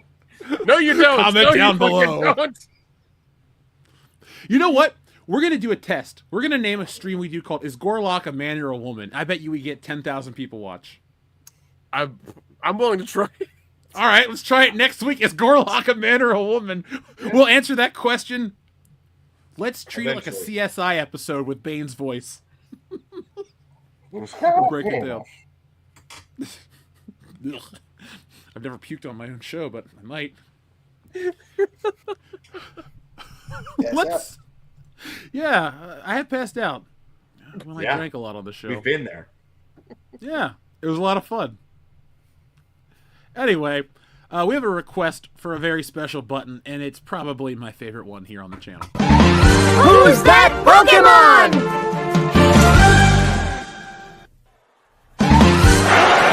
It's me, Austin! Oh, son of a bitch! One of the worst payoffs ever. The worst. Jeez. Oh fuck, dude. You know, I haven't been to this tab in a minute. Let's press a classic button here. Dion, pick a number between 1 and 10. 1 and 10, you said? Yes. Ooh, give me a sloppy 7. Great! I missed him. No, no, you don't. No, you Penal don't. system doesn't. No, I don't. Kendo, you pick a number. Give me 5. Wrong! Jesus, we're just rolling. Yeah, bad I people. know. That's super too. I can get it worse. Nick, pick a number. 3. George Bush doesn't care about black people. It's not as bad. He hasn't committed crimes. That's true. That's true. Not as bad. The other two before him were really bad. Now, we have a button that the internet... It's a button of a person who the internet thinks is that bad. Jeff, pick a number. 14. Nick No, Seth's I wife. would say the other two guys are way worse than Brie Larson. I mean, she just Guess what, motherfucker? yeah, he wasn't that great either. No. True. That's true. but the other two are far worse. Yes, God, yes. criminal. One convicted, the other should have been. Yeah. Yeah, very much. I didn't think Mike Myers was that bad of a guy. He's just Canadian. He should be put in jail for the Love Guru at the minimum. Yeah. Only the Love Guru, the Cat in the Hat, buddy. The Cat in the Hat was stupid. The Love Guru was offensive. And It not was offensively like, done. towards anybody. It was offensive towards comedy. Yeah, it Yeah. was. So is the really modern age. That's also bad. accurate. That's very true. Xavier God says, rank, I'm Batman. Keaton, Bale, Patterson, Clooney. Nick, you get to go first this time. Or do you want me to go? You pick. I'll go. I'm going Keaton, Bale, and Clooney, then Patterson. Yeah, I'll go the same way because I don't think does Robert Pattinson actually say I'm Batman? I don't think he does. I don't remember. I only watched the movie once, so I can't say. I don't remember. Same. But George Clooney's hi freeze, I'm Batman. It's just so dumb. It is. Everything about that one is dumb. Dion. Give me bottom Clooney, Patterson, Bale, and Keaton number 1. Yeah. I'm just taking Keaton number 1 because as an adult, I will still pop every time he's like, yes. Yeah. When I saw it in theaters last movie. month, I was just like, yes. Especially the ending too, when he looks up to the bat signal. Yeah, dude. I've seen that movie 100 times at least in the last 36 years, and every time it's like, I'm like, yes, fuck yes. That's the only thing I'm gonna buy from Amazon's discount day or whatever. It's buy 2 get 1 free movies. I'm like, I need a copy of that on 4K. So nice. Yeah, I do too. Now that you mentioned it. All right, guys, let's have a little fun and redeem this downer of a Tron episode with a game of bracket battle. So hopefully it works this week. I have it all set up. Did you test it? Ready? Is it working? Yes, it's working now, Nick. Ooh. All right, so this is third films in a franchise. Do we want to make it fun and say what is the shittiest one or what is the best one? Shittiest. All right. Shittiest. Folks in the chat, you can play along at home. We have rules for this game. It was, 5 votes count for the audience vote. So 5 of you, the first number to get to 5 counts. So, like, for example, Alien 3. If 5 of you say Alien 3 is worse than Atlas Shrugged 2, then your fan vote counts for Alien 3. We're still working out the kinks, the bugs, and all that other fun shit, but let's make this a little more interactive this week. So this is another beta test for Bracket Battle before the official show launches here on the channel. Johnny, I agree, Keaton is the GOAT Batman, and Bale is a close second. Don't forget Adam West, though. He's the OG. He is the OG. Respect the OG. Adam West is the fucking man. R.I.P. Adam West. So, All right. We're doing shittiest threequels. All right. Round 1. Alien 3 versus Atlas Shrugged. Who is John Galt? I don't know what the fuck was that. The only reason I picked that shit. Aliens 3. I picked a list. Here's the thing. If you guys want to replace Atlas Shrugged with another crappy third, we can, but this list is pretty much filled, so if you can think of one off the top of your head that won't be on this list, we'll do it. But I'm guessing Beverly Hills Cop is on here. Oh no, Beverly Hills Cop 3 isn't on here. Let's replace Atlas Shrugged with Beverly Hills Cop 3. Yeah, let's do that. Okay. Let's do that. Yeah. So what's shittier, Alien 3 or Beverly Hills Cop 3? Alien 3. Alien 3. Alien 3. I've never even watched Beverly Hills Cop 3, but I'm just going to say Beverly Hills Cop 3. Okay, let's check in with the audience right now. Okay, so Atlas Shrugged, folks, doesn't count. We're gonna change your Atlas Shrugged votes to Beverly Hills Cop. Well, you should actually look at Alien 3, Alien 3, 3 Alien 3s, 4 Alien 3s. Alien Cubed. It's Alien Cubed. The audience votes Alien 3, and I was going to vote Alien 3 because I hate Beverly Hills Cop 3, but Alien 3 is just, like, not watchable. So, yeah. All right. It was not good. That is that. All right. What is crappier, Psycho 3 or Pirates of the Caribbean at World's End? Psycho 3. Psycho 3. It didn't make any fucking sense. Yeah, I'm going to go Psycho 3, but I want to hear what the audience has to say in the chat. So, folks, Psycho 3 stars Anthony Perkins. Pirates of the Caribbean 3 stars Johnny Depp. And we have 1 for Psycho 3, 2 for Psycho 3. It looks like it's going to be a lot of Psycho 3. So we're just going to go ahead and give you guys the vote for Psycho 3. And moving on. All right. What is shittier? The Hobbit, The Battle of the Five Armies, or Poltergeist 3? Hobbit. I'm going to go Poltergeist 3. That one's pretty fucking ridiculous. I just say Lord of the Rings. I'm gonna go Hobbit. Yeah, I'm same boat. I'm gonna go Hobbit 3. Let's see what the audience says on this one because I don't think I've watched either movie. And I've watched. Yeah, Poltergeist 3 is the one where they're in like the high rise apartment or something. Yep. Oh, I have seen that one. That movie's terrible. So let's see. We got one for The Hobbit. I think they're going Poltergeist. Okay, Poltergeist. The chat. All right, Nick, you pay attention to the chat. The chat votes Poltergeist. I'm gonna vote The Hobbit since I haven't seen it. Sorry. So we're moving forward. The Hobbit is still around. Man. All right. What is shittier, Fantastic Beasts 3 or Home Alone 3? Home Alone 3, 100%. Home Alone 3 is really bad. Yeah, it's terrible. Home Alone 3 is my guilty pleasure. I'm voting for Fantastic Beasts. Yeah, I'm going Fantastic Beasts as well too because like Home Alone 3 is bad, but like it's Fantastic Beasts. Like, come on. We need a tiebreaker. Well, the audience has really spoken. They don't like Home Alone 3, so I think they have disappointed me. But whatever. Easy, Palpatine. Hey, somehow I'll return. So will Home Alone 3. Oh, jeez. Okay. Godfather Part 3 should not exist. I'm with that. Are you voting Rise for it? of Skywalker. Yes, I am. Yes, I am. Nonsense. Oh, wait, hold on. Wait. What the fuck? Okay. It's Star Wars Rise of Skywalker versus Godfather Part 3. So let's calm down on our offensive, oh, no, it shouldn't exist. Rise of Skywalker is just shittier. There's fucking horses in outer space that ride on the side of Star Wars. I changed my vote. God damn it. I forgot. I keep forgetting about the fucking horses, Jeff. I changed my vote, too. I forgot about the goddamn horses, Jeff. The knife that could see past the fallen Death Star. Yeah, it's like the Goonies. Where's the gold Goonies bloom? thing with the, oh god, yeah. Oh jeez. I haven't seen. Give me fucking Rise of Skywalker. Give me that one. Everybody in the chat has said the Rise of Skywalker. There we go. God damn it. Okay. So it's 5-1. None. Rise of Skywalker is the worst. Oh god, this might make it all the way to the end. Jeez. It's hard. It's gonna be hard to beat. Okay, this is a weird one. What is shittier, Spy Kids 3D Game Over or The Matrix Revolutions? Spy Kids 3D. Matrix Revolutions was bad. Matrix Revolutions was terrible. I would be willing to watch Spy Kids 3D. I would never be willing to watch Matrix Revolutions again.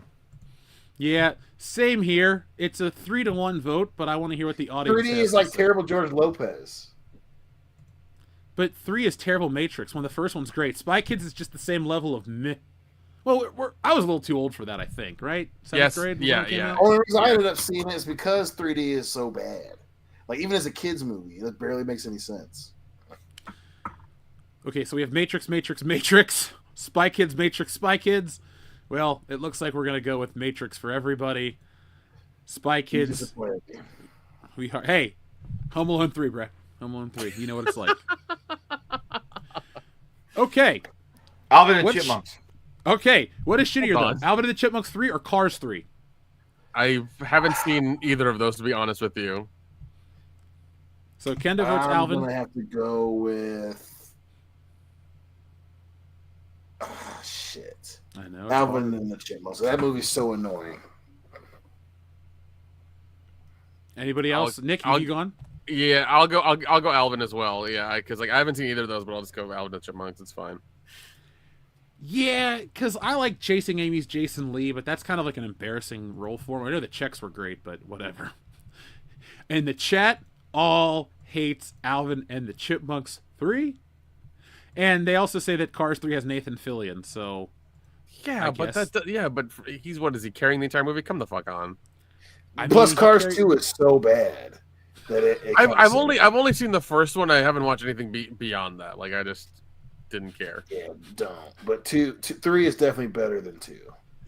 Now, this is a fun one because I can actually comment on both of these movies, having seen them both. Well, I've seen Godfather 3. I just spoke. Taken 3 versus Fast and Furious Tokyo Drift. Which is shittier?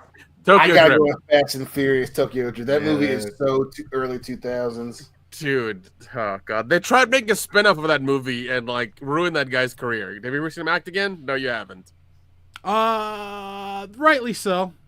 I'm gonna vote for Tokyo Drift because it is a piece of crap. But Taken 3 is a huge step below Taken. Yeah, Taken 3 sucks, but it's no Fast and Furious movie. It's still 90 minutes of Liam Neeson, okay? True. Well, most people are voting for Tokyo Drift, so we're going to move on. Tokyo Drift, thank you, folks. is the winner. Now it's the battle of the comic book movies. Ant-Man and the Wasp, Quantumania versus X-Men: The Last Stand. Oof. And Quantumania. Yeah, I think I'm gonna have to. Shoot. Yeah. Last Stand is not that egregious. Like Quantumania. Come on, why?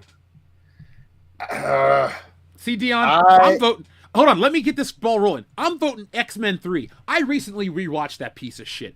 That movie is terrible. You went from X-Men 2, which is arguably the best X-Men movie, to that? That's garbage. That is a terrible movie.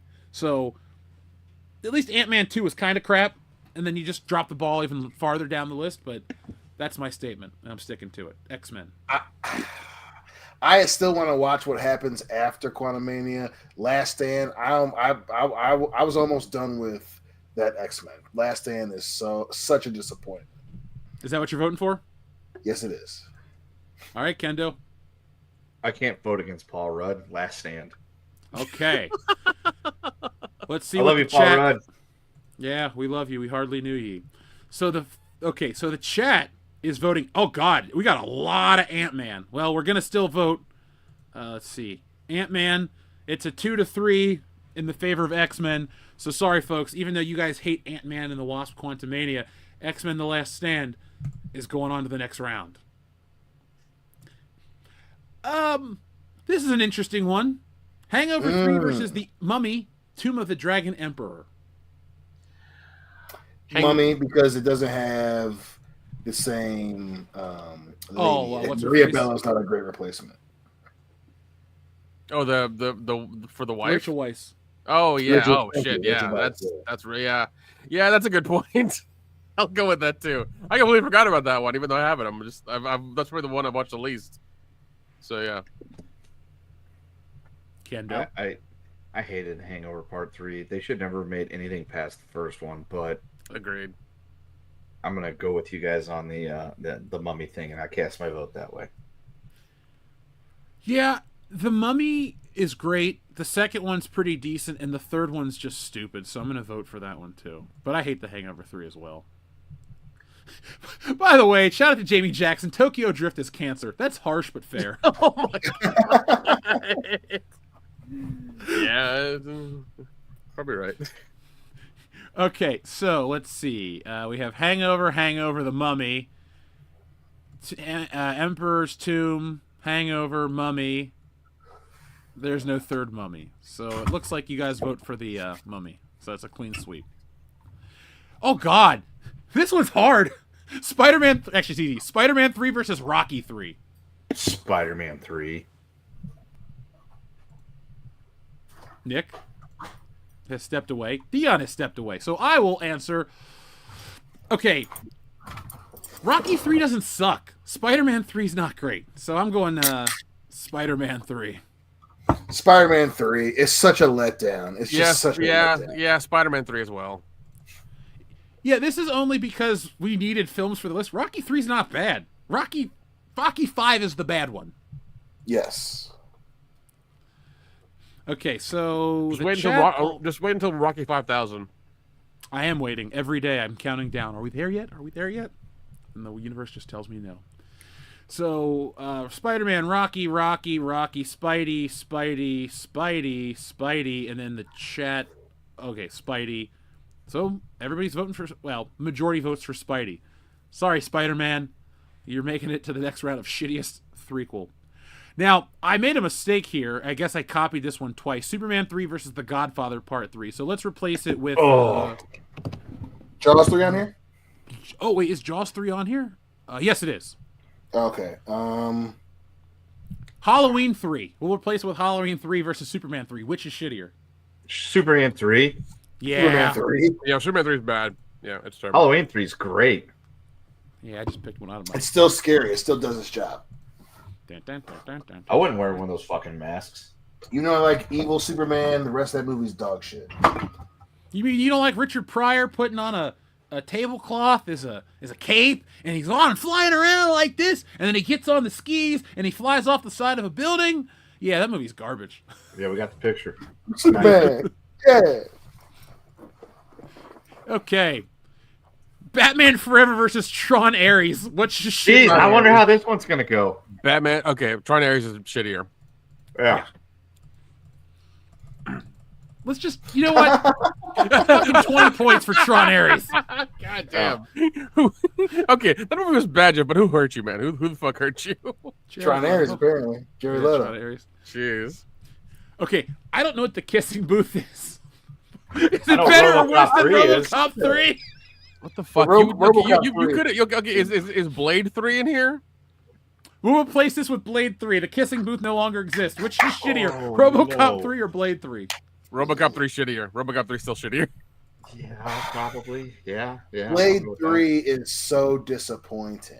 It is, RoboCop but it's 3 not released- it's not as bad as RoboCop 3. Yeah, there's no jetpack. Yeah, but Blade 3 has way too much Jessica Biel, and it's just True. It's just Wesley Snipes not giving a fuck. That's also true. I love the album. I love I was born ready, motherfucker. But Blade 3 is such a step down from 1 and 2. It's so bad. So you're voting Blade 3? Even Okay, yes, the I'm kissing voting- booth. All right. The audience has voted heavily against RoboCop 3. Lots of I'm okay with that. RoboCop 3 hate. That's it. Your RoboCop 3 is bad. Yeah, it's terrible. The TV show's better. The Damn. little girl was really bad. I Okay. stayed with you all night, RoboCop.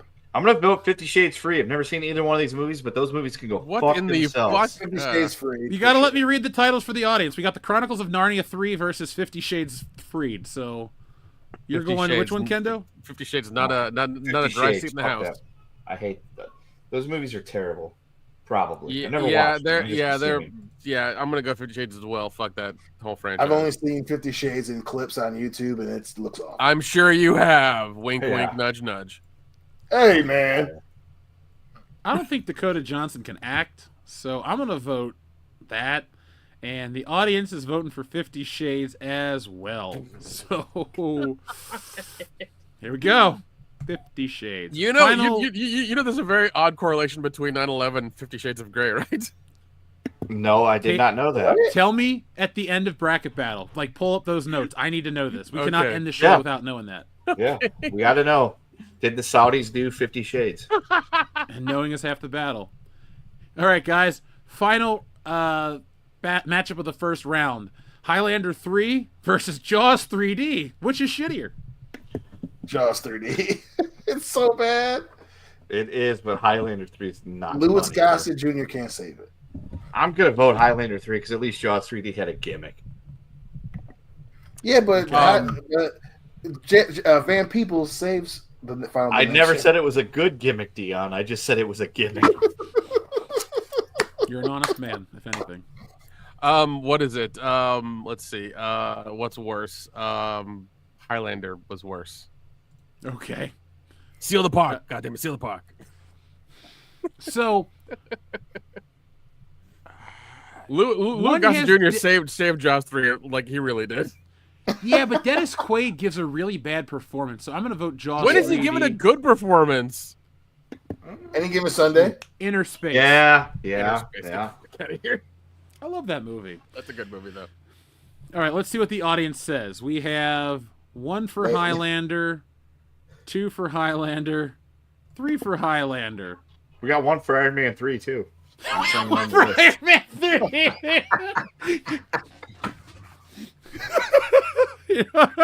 And The Dark Knight Rises, apparently.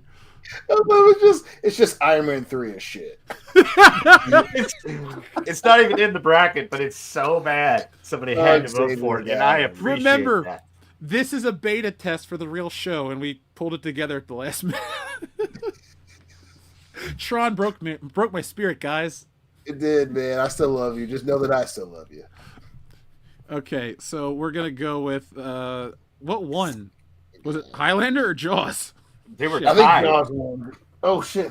Yeah, still Jaws. They're tied. Nope. Fuck. Jaws is 4-3. Jaws, Okay. Jaws. All right, Jaws the Revenge. No, wait, Jaws the Revenge is garbage. Anyway. Yeah, Jaws Revenge. No, Actually, Jaws Revenge is terrible. yes, Jaws it Revenge is. is terrible. Actually, Jaws- I think Okay, after the guys. first Jaws Yeah, was Jaws bad. 3D is fucking schlock. The schlockiest shark movie. I swear to God. All right, guys, round 2. What is the bigger piece of crap? Alien 3 or Psycho 3? Oh, God, Psycho 3. Psycho 3 is it's just a bad movie. No, I'm still saying Alien 3. I'm still saying Alien 3 because it was so egregious. You had 2 really good movies, and you completely shit the bed on the third one. Yeah, I'm with you, Nick. It's when you ruin a great track record, like Psycho's great. Psycho 2 is not. So it's like Psycho 3. Yeah. Like after Psycho 1, it's immediately diminishing returns, but it's not like it's not like incredibly egregious or whatever, where it's like the stark fall off. Like they were bad from 2 and onwards. Yeah, Alien. Both of those movies, Alien and Aliens, are genre-defining films that stand the test of time. 100%. Alien 3 is just like, it's down here, and then so is Resurrection, and they just suck after the first 2. It's a shit franchise, like Predator. Yeah, 3 is so bad, dude. All right, now we need the audience to vote because we're tied. So we have Looks 1 like for Psycho, Alien. 2 for Alien winning. No, Psycho, Alien, Psycho, Alien, Psycho. Are you guys doing this on purpose? Yeah, they yes, are. they are. Yeah, they are. All right, they are. Alien's really got 4 to bad 3, so people. best of 7. Alien wins 4 games to 3. All right, Alien moves on to the next round. Hobbit, Battle of the Five Armies versus Home Alone 3, which is crappier. Oh God, Home Alone 3 just on general principle. Yeah, Home Alone 3 is really bad. I'm voting Hobbit. So I'm going with you. I'm still going Hobbit. I hate the fucking Lord of the Rings. All I right. fucking hate Lord of the Rings. Scarlett Johansson is in Home Alone 3. Who's in The Hobbit 3? The dudes that are in the Hobbit movies. Orlando Bloom and Oh, Home Alone 3 just took 4. Yeah, Orlando Bloom's in it. Gandalf is clearly in it. All right, a lot of Home Alone 3s. Yeah. well, that's fair. All right, what is shittier, The Rise of Skywalker or The Matrix What a Revolutions? terrible matchup. Rise of Skywalker. Rise of Skywalker doesn't make any sense. Yeah, that Rise of Skywalker. It's so nonsensical. It's piss poor. We at least have the Neo versus Smith fight at the end of Revolutions. That's true. But somehow Yeah. Palpatine returns, bro. How can you not? God, every time I hear Oh that, my it god, just dude! gets I me. remember when we were at oh Jesus Christ. Dion at the could goddamn have got us Star kicked Wars out of that announcement, movie, and and I we were wish just he like- would have. Dude, they announced it when we were at the Star Wars convention, and we were it was like, what the fuck are you doing? Like, are you who's drunk at the wheel managing this franchise? Kathleen Yep, Kennedy. Ray kick flipped over the TIE Advanced fighter, and then we heard Palpatine's voice, and we're like, "You got to be fucking kidding us!" Yeah, Dion should have went harder in the paint to get us kicked out of that movie. I tried. We still would have had a bitchin' stream. Yeah, oh yeah, it would have still been great. Be like, folks, not only did the Rise of Skywalker suck of what we saw, but Dion got us kicked out, so it's even better because we didn't have to stay for the end. Yeah, but somehow Palpatine survived, so everybody has voted The Rise of Somehow. Skywalker. Not a single Matrix. Okay, so the audience votes The Matrix now. It's a 5-1 sweep. Sorry, Neo. Your princess is in another castle. All right, so Alvin and the Chipmunks versus Tokyo Drift. I'm going Tokyo Drift. I'm about going this? Tokyo Drift. Tokyo That's Drift. what's is- great about this. These random ass matchups. I'm going Alvin and the Chipmunks. Tokyo Drift, I can sit through. I can't watch an Alvin and the Chipmunks. Yeah, movie. Alvin the Chipmunks is so annoying. Yeah, I'm gonna go with Alvin and Chipmunks because if it's gun to my head, what would I rather watch? Tokyo Drift. Oh god. Looks like the audience is mostly voting Alvin with 1 Tokyo Drift. All right, so the audience is voting for Alvin and the Chipmunks. It's a 4-1. All right, X-Men: The Last Stand versus The Mummy: Tomb of the Dragon Emperor. Ooh, X-Men. Jinx. Yeah, I'm Damn it, voting I'm X-Men. still, I'm still going Mummy. I'm still going Mummy. Well, All you didn't win that one, but that's okay. That's I've fine. been there. That's fine. So we got 1 for X-Men, 2 for X-Men. Ooh, The Mummy. The Mummy, they're tied. Oh. X-Men's taking the lead. Yeah. Come on, Schwartz. X-Men, The Last STD. The Mummy, The Mummy. Oh, they're tied again. Son of a bitch. Next vote wins. Somebody vote. God. It's not that hard to type X-Men. Or just 3. 3 counts. X-Men. All right, X-Men, TLJ, Yay! good job. Woo! X-Men was going to win no matter what. Oh, this is a tough one. Tron Ares versus RoboCop 3. Tron Ares is still worse. Tron Ares is still worse. I'm gonna default to you guys, even though RoboCop. Yeah, I'm gonna default to you because it looked bad. Listen. Like you said in the last one, you can sit through RoboCop 3. You can't sit through Tron Ares. Not comfortably, but I'd rather do that. Yeah, at least there's a jetpack and there's those weird Asian robots or whatever like that have fucking katanas or something. I don't know. It's weird. Well, the audience agrees Tron Ares is a piece of crap. So in a 5-1 sweep, RoboCop survives somehow. And then final matchup of the second round: 50 Shades Freed versus Jaws 3D. 50 Shades is worse. I'm voting Jaws. Jaws 3D is so stupidly it is bad. Early 80s bad. Early 3D. Yeah, early 3D bad. The floating shark. Dun, dun. Not even that. It coming towards the screen and it's just like, yep. It's so terrible. It's so terrible. No, I'm In still the glass. I'm Oh, still gosh. Slow mo. Random black dude gets eaten. Okay, so I've never seen 50 Shades, but I'm going to vote Jaws 3 because I have seen it. It's bad. Dion's selling me on how bad it is. I'm voting 50 Shades because even though Jaws 3D, like I said, has a gimmick, didn't say it was a good one, but it also gave us a really good joke in Back to the Future. So 50 Shades is my vote. That's true. Okay, so 9 people voted for 50 Shades. I'm going to give that 2 votes, and then the next person gets to break the tie. We'll go back and do Superman versus Spider-Man in a minute. All right, next person that votes. It doesn't matter if you've double voted. We're American. We can double vote here on this show. All right, Kendo voted for 50 Shades. 50 Shades is shittier than Jaws 3D. Then we're moving on. And then I forgot Spider-Man 3 versus Superman 3. Which is the bigger piece of crap? Oh, I know, right? Superman 3 is bigger. Superman 3. Yeah. Are we all agreed? Yes. Yep. Like, Spider-Man 3 has nuggets of quality. Superman 3 has Clark Kent eating dog food. Yeah. True. Yep. All right, so Superman. Okay, you guys want Superman 3. It is a piece of crap. It's somehow better than The Quest for Peace, but that's still not a good thing. No. All right, what is shittier, Alien 3 or Home Alone 3? Ooh. I'm going Alien 3. I'm still going Alien 3. Yeah. I got to vote I'm Home Alone going 3. 3 here as well. You say Alien 3 for you, Dion? Yes, sir. And then Kendo's Home Alone?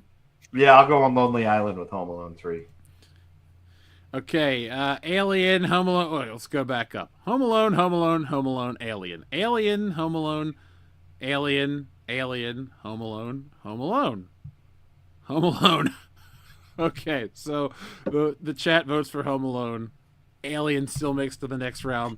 Home Alone 3 is no longer the shittiest of all time. Here's a battle I never thought I'd see in my lifetime because I've never thought of this. What is shittier, The Rise of Skywalker versus Alvin and the Chipmunks Chipwrecked? Ooh. Skywalker. It's gotta be Star Wars, right? I mean, Skywalker. Yeah. We could at least get drunk and enjoy ourselves through Alvin and the Chipmunks Shipwreck. Alvin and the Chipmunks is so annoying.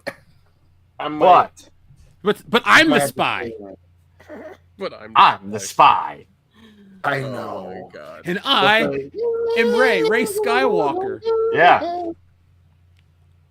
Yeah, but Dion, remember The Rise of Skywalker? She goes to yell at Chewbacca and she blows up the ship with Force lightning.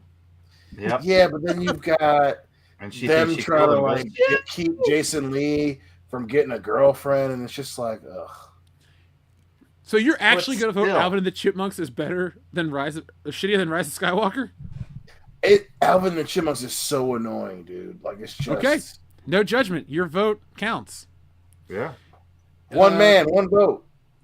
Yeah. One man, one vote. Free Africa. John's on Lonely Island on this one, but you know what? Hey, it's his right. And everybody has voted for The Rise of Skywalker. Not a single Alvin. Dion's on very lonely island with this one. But he stuck by his guns, and I respect that. Space Horse Charge.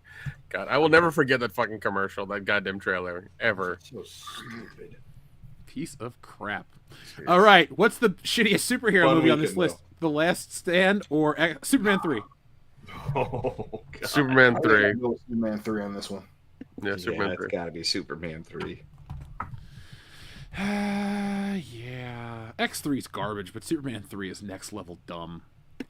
And It's offensively bad. Let's see. We have Superman, Last Stand, Superman. Okay. So, looks like the chat... Oh! They're tying it up. Fuck. All right, next vote counts. It's the winner. 5, 4, 3, 2. For England, James? All right, fuck it. Last Stand it is. You got that vote. All right. Tron Ares versus 50 Shades Freed. Tron Ares is worse. Tron Ares is worse. I'm conflicted. No, I'm not. It's Tron Ares. Yeah, but I was about to say. 50 Shades movies are awful. I'm going to go 50 Shades because I haven't seen Tron yet. And you never will. It's not good. Probably not. It's not good. All right. Kendo. As I drop my earbud. Great. 50 Shades. 50 Shades. It's a tie game. I guess the audience is going to vote for this one. Okay. We got 1 for Tron. 3 for 50 Shades. 4 for 50 Shades. 2 for Tron Areolas. That's the new movie title officially here on the show. It's Tron Areolas. All right. 5 for 50 Shades. All right. First to 5 automatically wins. 50 Shades of Freed is better than... There's shittier than Tron Ares. Holy crap. Wow. Okay. That's okay. Semi-final round. Alien 3 Skywalker. versus The Rise of Skywalker. Go. No, it's Skywalker. It's Rise of Skywalker across the board. Yep. There you go. Really, really run that scoreboard up. There you go. Yep. 2,000. Literally 2,000. Superman 3 versus 50 Shades 3. Go. Oh. I don't know. I feel like I'm getting fucked either way. I would rather watch a Superman 3 than a 50 Shades Freed, so I'm voting 50 Easily. Shades Freed. Yeah, 50 Shades. All right, 50 Shades is getting that from 4 out of 4 bullshitters agree that 50 Shades Freed is a crappier movie, even though we've never seen it. Well, Dion probably watched it once when he was really drunk. I can believe that. Clips. I feel like Dion watched it when he was sober. I can believe that too. Yeah. Clipped it. I clipped it. Like- Sure you did. You clipped yourself watching it. No judgment, though. Dakota Johnson's a white woman. We get it. All right, the audience doesn't like 50 Shades either, so 50 Shades gets the nod. Goodbye, Superman 3. Oh my And then God. finally, the greatest Here we battle go. in the history of entertainment. Star Wars The Rise of Skywalker versus 50 Shades Freed. Rise of Skywalker all the way through. 50 Shades. That whole. You know what? No. Rise of Skywalker doesn't make. It just doesn't make sense at parts. So No. yeah, I'm going Rise of Skywalker. I can at least Okay. get drunk and enjoy 50 Shades Freed by, riffing it myself, so I'm voting Rise of Skywalker. And there's the tank tread of Rise of Skywalker. So I put 24,568 votes. There's no coming back from that. No. So it's official. The Rise of Skywalker Yes. is the crappiest third film of all time, according to the audience of world-class bullshitters. And Congratulations, your certificate's Yeah, in the mail. I feel like there was a lot of science and thought put into this, a lot of data collection and sifting through. Oh, and yeah. we really got down to the nitty gritty here. 100%. We- Only the best. yeah, Yeah, dude, very professional effort. yeah, definitely better than an Empire article. Yeah. We are world-class after all, guys. So. Yep. Okay. So, Nick, tell us how 50 Shades is tied to 9/11. Okay. Inquiring minds got to know. Sorry. All right. It took me a second to realize you were talking about it. Then, oh yeah, I remember I said this. Okay. So, 9/11 happened, and this one kid, Gerard Way, was dealing with the trauma, writing songs, and all of a sudden he forms a band called My Chemical Romance.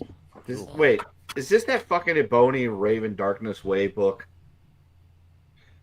No. The band, he forms a band, My Chemical Romance. Yeah, and I heard all about this once in the Harry Potter book that Jeff read on the show. Oh yeah, I did read that book. Yeah, Anyways, yeah, My Immortal. Are you talking about My Immortal, Nick? No, this is something that actually like it influences down the line. All right, continue, Nick. Yeah. Okay. So that happens, and he's so distraught that he makes a band called My Chemical Romance. Well, E.L. James is let's see, where is it? I have to look at this. So I just will tell you that My Chemical Romance is like torture. No, it is. 100%. Yeah. Okay. So 50 Shades of Grey started out as self-insert fanfic for Twilight. E.L. James was so horny from Edward from Twilight that they wrote a fanfic about blood stuff. The fanfic became so popular, lightly edited, removed Twilight references because of reasons.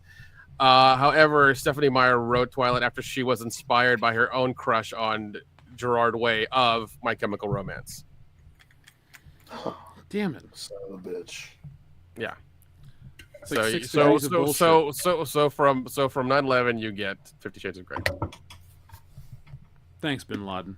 Yeah, you go 9/11, My Chemical Romance, Twilight, 50 Shades of Grey, and then My Immortal and then My Immortal. Yeah. So then that's how it happened. So well, sometimes out of tragedy, great art spawns, like My Immortal.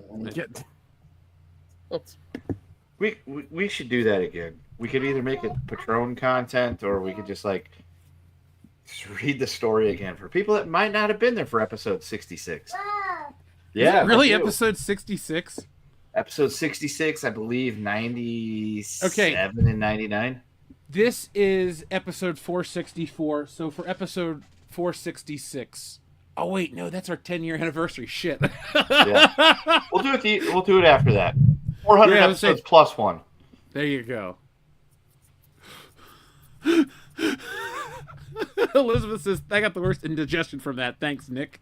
Yeah, he you're does welcome. that. He has that effect on people. You're welcome. Yeah, it's one of those things that I learned about that all of you have to learn about as well too. So yeah, I feel more enlightened as a human because of it. Nick, what's a Nubian? I'm sorry. You're welcome. We have one on the show. Kendo? Oh, he just left. You offended him. What are we gonna do without our Nubian? I don't know. Yeah. Well, what are you gonna do with that? What are you gonna do without a Nubian? Is he the Nubian? There we are. Yeah, he's the new Nubian. Yay. I don't even know how to respond to that. Just yay. So, guys, we had a fun time. We have covered the worst Tron movie ever. We have covered a bracket battle. We discovered what the worst third film in a franchise is. And we learned a little bit about how My Chemical Romance was formed thanks to 9/11. So I think that's a pretty full show. Anything else the folks in the chat want to bring up? You know what to do. You can keep us rolling if you want more of us. But that's about it. Besides, be ready for Stealing Solo 2. I am done with the book. I'm just finishing the cover, and then we'll be putting a sign-up sheet to go live. So we will tell you more about that in the future. But tonight, it's all about terrible, terrible forms of entertainment. Have you guys seen that the Parent Television Council is filing bankruptcy? Those douchebags that ruined all the great shows in the 90s? Oh, that's a shame. You hate to see that. Yep. Yeah, right. And not a fuck was given. Yep. Right. No. And, there really wasn't much to talk about in wrestling. It was a soft ending, according to Dion. They kept running those damn, what was it, Grubhub commercials? I turned it off. I got tired of it. Yep. Grubhub and WrestleMania commercials. Oh, my God. When Triple H has to keep running stuff that... came out, and I guess SmackDown got like a 0.25 rating or something, so... They were down WWE 5,000 got rid of- fans in Cincinnati. Yeah. I didn't go to that show either, but I did go to the last one, so I'm part of that negative 5,000. Good job. I'm sticking it to the man, Triple H. Ugh. Hey, the only person apparently right now, the only person on SmackDown's creative team that's sticking around is Road Dogg. Oh, geez. Is that the right choice though? The Road Dogg hasn't been funny in like 25 years. Ever since he teamed up with K Quick. Accurate. Yeah. Well, I was sent a picture. I don't know if this is accurate, but it says WWE's NXT versus TNA Showdown drew 625,000 viewers, while AEW Dynamite Title Tuesday drew 321,000 viewers. That tracks. Yes, because that came from WrestleNomics. Okay. So yes, that is accurate. Yeah. I mean. Okay, Kendo, we know the answer that about AEW is until Tony Khan's money runs out, which will never happen. But when does AEW reach a point where TBS goes, we're just going to rerun The Big Bang Theory and According to Jim instead of new episodes of Dynamite? If it hasn't happened yet, it's got to be coming soon. Is that what their ratings are doing? Okay, so it's got to be getting close to that because, yeah, that's what the ratings are doing. Oh, because it's getting worse. Like every week, it's like a new record low, and I would say that it has to be because for a long time, wasn't AEW like they would some of their complaints would be that they didn't have the Big Bang lead-ins because they would have a huge number and it would drop off because it was all the Big Bang people watching, and then like one week it never even had the bump; it just had to drop off, and the excuse was, well, the Big Bang wasn't leading it in. It's like, so you're saying you have to have that show in order to get a good number. So I don't know. Like, again, Tony Khan's money's never going to run up, but at a certain point, Warner's Brothers has got to be like, look, we can't keep doing this shit. I don't know when that point is, but you would think it would be coming up if they're pulling up a 325,000 rating. That's crazy to think, too, because they started out so strong. And it makes me laugh every time somebody says, well, AEW's competition for WWE. WWE's just running counter-programming to put them out of business, but they're not real competition. Though, if SmackDown continues down this path, maybe one day Dynamite will beat SmackDown in the ratings. That would be fun. Yeah. AEW's competition like TNA was competition. Never was. They thought they were competition, but they never were true competition. Not like WCW. But the thing is, TNA wasn't that bad. I'm not saying it was great, but they put on some decent matches. That's where Steiner Math comes from. Yeah, but then things fell off of a cliff very sharply, very quickly. Yes. I believe you mean when Eric Bischoff and Hulk Hogan showed up? Yep. And when Vince Russo was the writer? That's when that, Gee, it there's was a so common bad the denominator network here. said, we'll keep giving you money, but you have to fire Vince Russo. And Dixie Carter picked Vince Russo.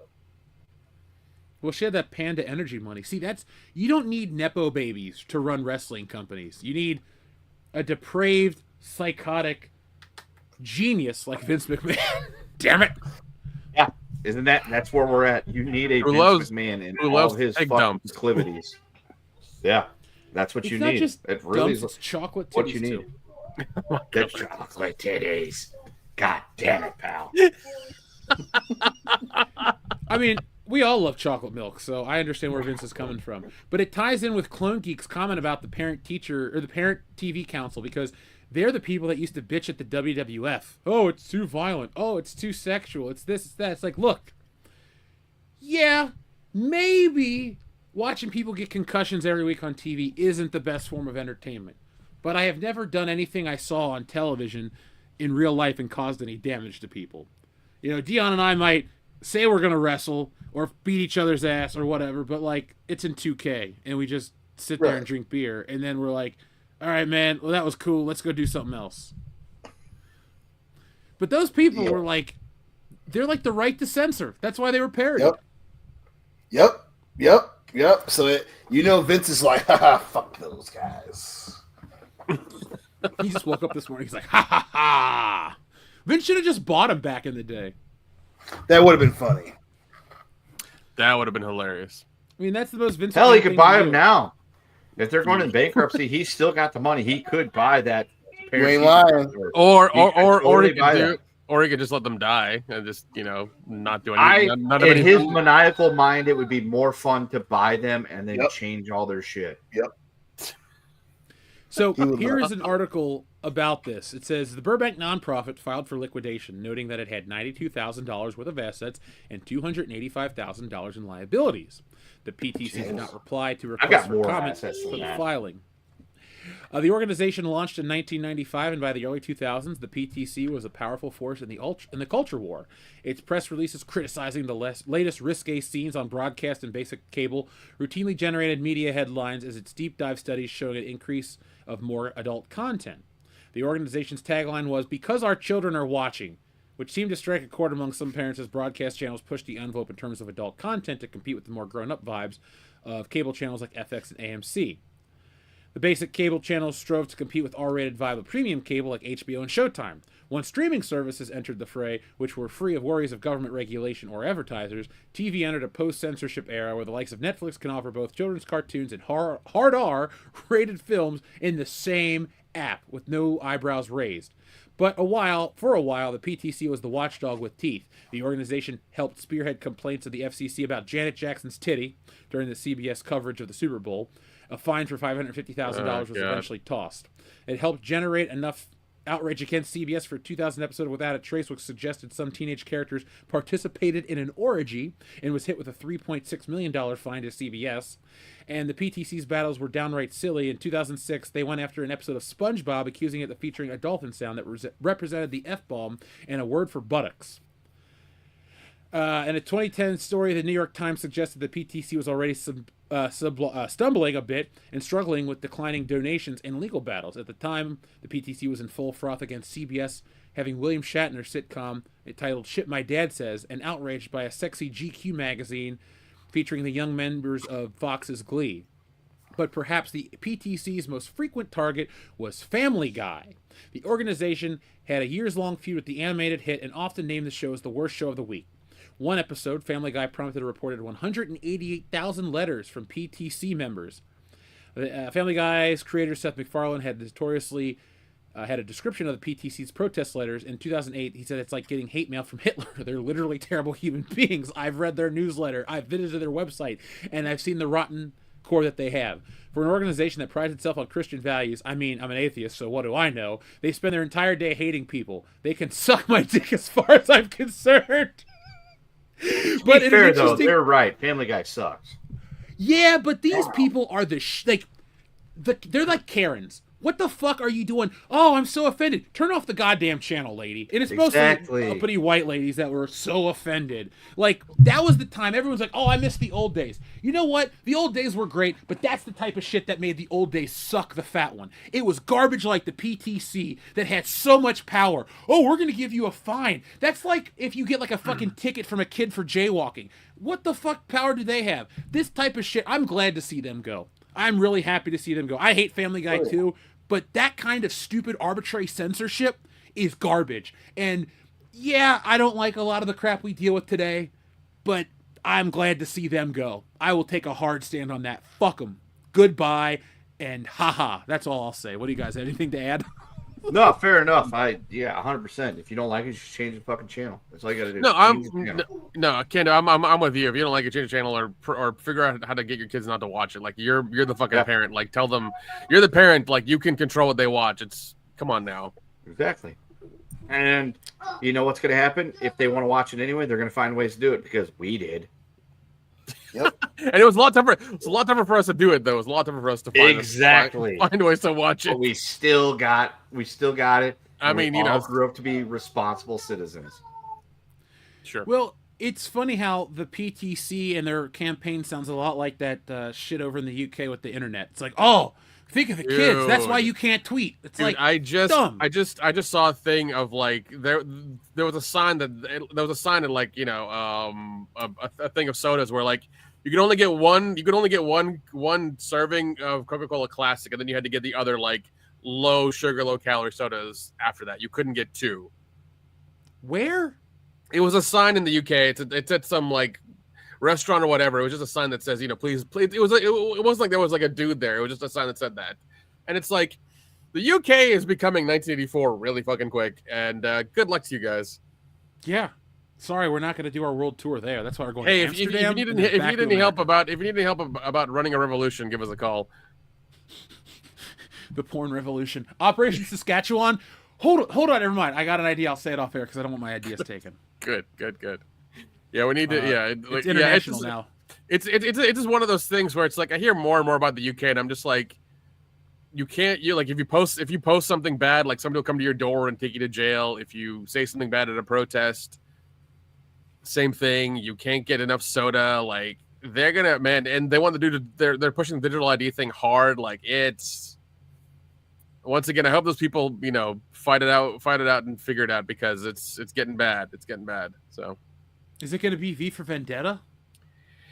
I don't think it'll get to that point. I think I hope it'll be the majority of the people not getting the digital ID, but then like the government can take away your money as well too to really force you to do it. So you have to use the digital ID to have access to it. So that could be a thing because they did that in Vietnam. So yeah, it's getting weird out there. It's getting real weird. Fine, it is really weird. It is really weird. I love going over there. I haven't been there in 10 years. I'm not going back. Yeah, I don't know. Yeah, it was funny. It was funny. Mom was like, "Oh, I really want to go back to to England. I had a good time." I'm like, don't go back now.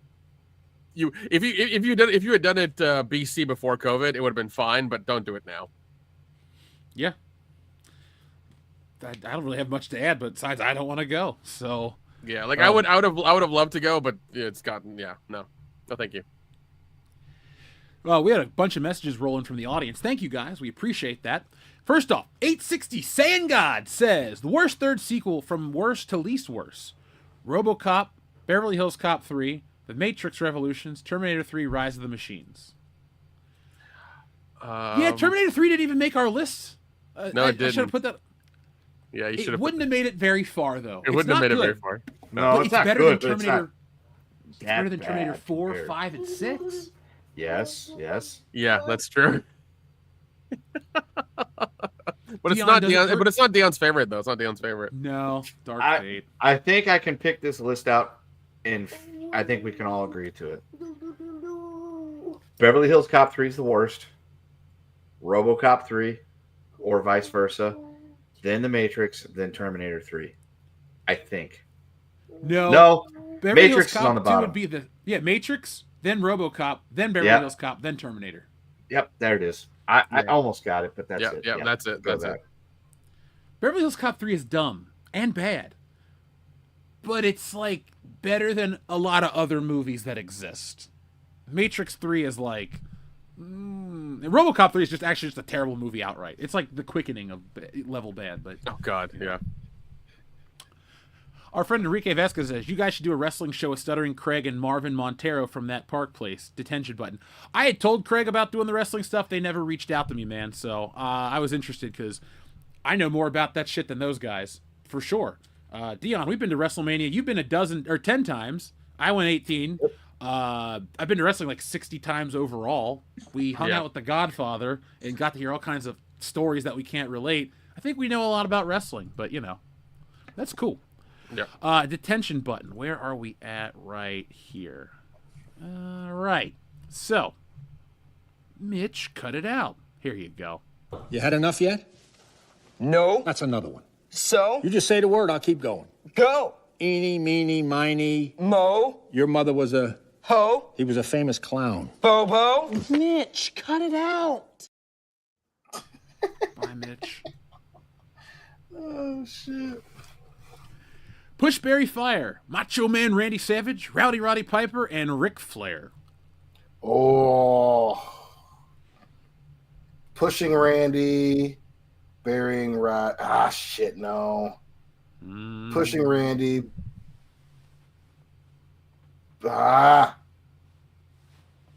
Pushing Randy, burying Piper, firing Rick. He'll get another job. Same. I think Ric Flair is, the GOAT in his own right. I mean, I'm willing to fight people over his honor, but Piper's underrated. He was a better actor, a better 100%. wrestler. He could cut better promos. I'm a Rowdy Roddy Piper fan, but Macho Man's just perfect. Yeah, that's what I would have went with too. Fucking Savage at the top, then Piper, then Flair. Thank you. We also have TLJ Screwjob saying, Intercontinental World Champion jobbers, no brace Stone Cold, 1 brace, 2 brace, then Triple H, HBK, Rock. Wait, Intercontinental Champion Intercontinental World Champ jobber. I think he You're wants asking us to say, rank them. Yeah, which Oh. one we would give to like who? So like, you would say jobber to Triple H. Triple H. World Champ would be one of the Stone Colds, and then Intercontinental The Rock, and then I don't know what HBK. He chases. There you go. I'll be a mark and pick The Rock as the world champ. No brace Stone Cold can be whatever. I guess no brace Stone Cold is like 1997 Stone Cold. That's the best one to me. Yeah. And I guess Triple H is just going to be a jobber forever because he kind of sucked. There's been this online movement recently about people going like he's not as good as they say. And I will say that he was talented and good enough to be a bad guy and all this shit. But the WWE pushes him as like one of like the top guys of the Attitude Era. And in reality, it was Stone Cold, Rock, Undertaker. Mankind was much bigger than Triple H ever could have been. Like Mankind is the reason why people switch from WCW to watch. And if Triple H is like, well, I was in that segment. Yeah, DX was in that fucking segment. So was The Rock and Stone Cold and every other person in the fucking company. So Triple H is like, if you're really going to be honest about Triple H, he's not the best world champion. He has not main evented the best WrestleManias. He's not even a part of the greatest matches. Like, my personal favorite match is one where he loses. And then if you're talking like his matches with The Undertaker, they're fine, but they're not as good as the matches with Shawn Michaels and The Undertaker. His feud with John Cena is kind of dog shit, and that was a terrible match. I mean, honestly, Dion, and be honest, I don't care if we agree or disagree. What is Triple H's like greatest match? Like, does he have one where you're like, holy shit, Triple H stole the show? Or is it who he works with? Stole the show is, I mean, you can make the argument of 28. That's the only one any Triple H show stealing match. You know, maybe you could say him and Taker at 17, but that's one good match against a lot of other great matches. You know, maybe his triple threat for the world title at WrestleMania 20. That's a good one. That's probably the best one I can think of, you know. And that's in terms of show stealing ones. And yeah, he does have good matches, but Triple H does not have a lot of matches where you're like, damn, that was great. He's got maybe 3 or 4 overall ever. Yeah, because, going back to, like, basically from his debut in 95 through the year 2000, let's just say late 99 when he gets into the world title picture, DX is awesome, and DX kicks ass. But, like, his best match before he's a world champion, at least in my opinion, is his ladder match with The Rock at SummerSlam. That's a good match. And I'll give him 50-50 credit because they beat the shit out of each other. That was one where I'm like, you know what? Okay, fine. They both brought it. But then he just goes nowhere. Yeah, he had a knee injury, but he comes back and he goes nowhere. He flip-flops in the corporation, in DX, and then his, like, crowning achievement as his character is when he drugs Stephanie and marries her. Like, that's funny. Yep. That's cool. That's the storyline. But, like, in terms of his actual performances, man, I'm with you. Maybe 3 or 4 great ones. Yeah. None of his WrestleMania main events, like, 20, I say that's a Shawn Michaels show stealer, and Chris Benoit does a great job, too, even though he's a piece of shit. Like, Triple H is just kind of there. You could literally replace Triple H with anybody on the roster. Like, if you replaced him with Kurt Angle, it'd be a better match. If you replaced him with Guerrero, it'd have been a better match. If you would have replaced him with Jericho, it would have been a better match. Like, it just, Triple H has an aura and a presence that elevates certain things, but when he's trying to put over a guy like Batista, it wasn't that great. Like, JBL Cena is almost as watchable or bad, however you want to phrase it, is Batista Triple H at WrestleMania 21. Not only until, like, you get to the Hell in a Cell match at, was it Vengeance? Yep. In that summer? Like, that they finally have, like, a really epic one. But go back and watch his Jericho Hell in a Cell match from Judgment Day. I recently rewatched that. That match kind of sucked. It was just really lame. But I think to your very point, immediately piggybacking off of that, rewatching him and Jericho at Fully Loaded, I think that's a good match. Agreed. And to your point, he needs someone great to have a great match. Triple H was never that dude. I remember us having this conversation when we went to 32. Like, he can have a good match with a good. Triple H is never gonna be the dude that like saves a match, And then early on, he comes back from the knee injury. The best thing Triple H was ever good at was he was great at being the guy you wanted to lose. That's his whole character. Was he is great at making you, because even when he had that face run in 2009, pretty much until the Authority was when he was champion. He was always the cool guy. Even then, he needed to go back and get Shawn Michaels. He's just never been the guy, and he's just like good enough to wrestle, but he's at his best when you want him to fucking lose. Xavier to God has a question. Do you enjoy McMahon Helmsley era or Evolution Triple H? Ooh.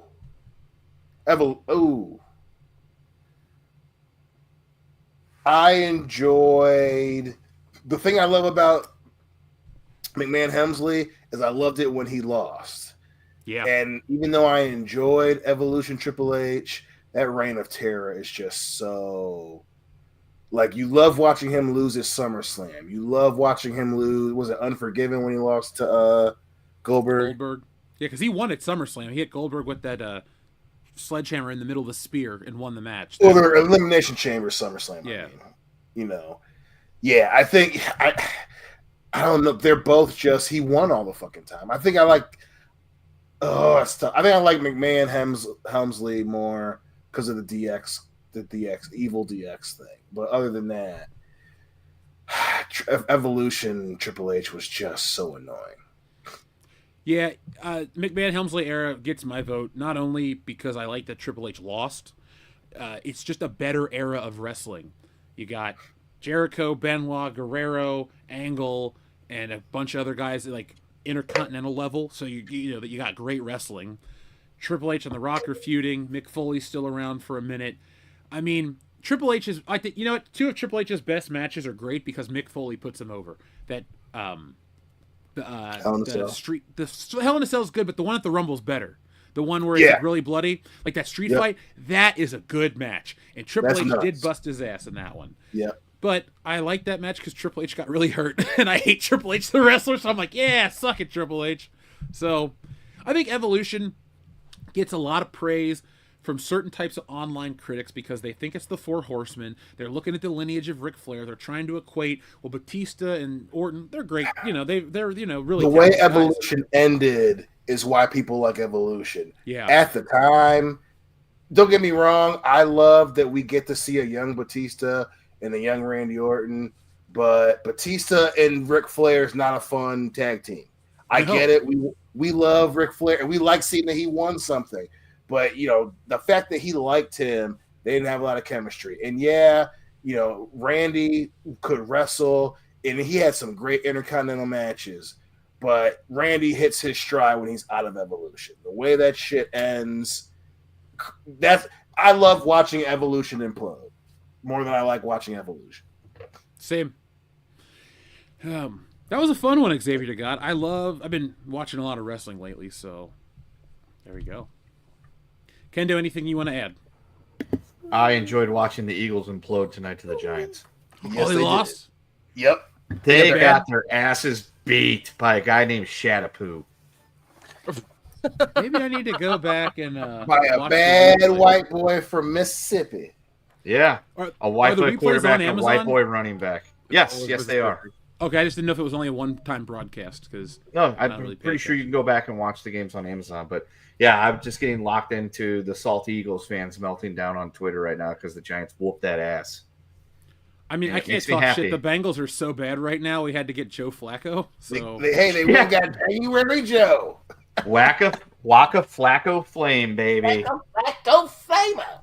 The second that happened, I was like, I got to get my phone as fast as I can. I have to message Dion. Him and I will enjoy the fact that he's doing the tour of the AFC North in the twilight of his career. Only matter of time before he goes to the Steelers. Yeah. I can predict it now. He will play out for the Bengals.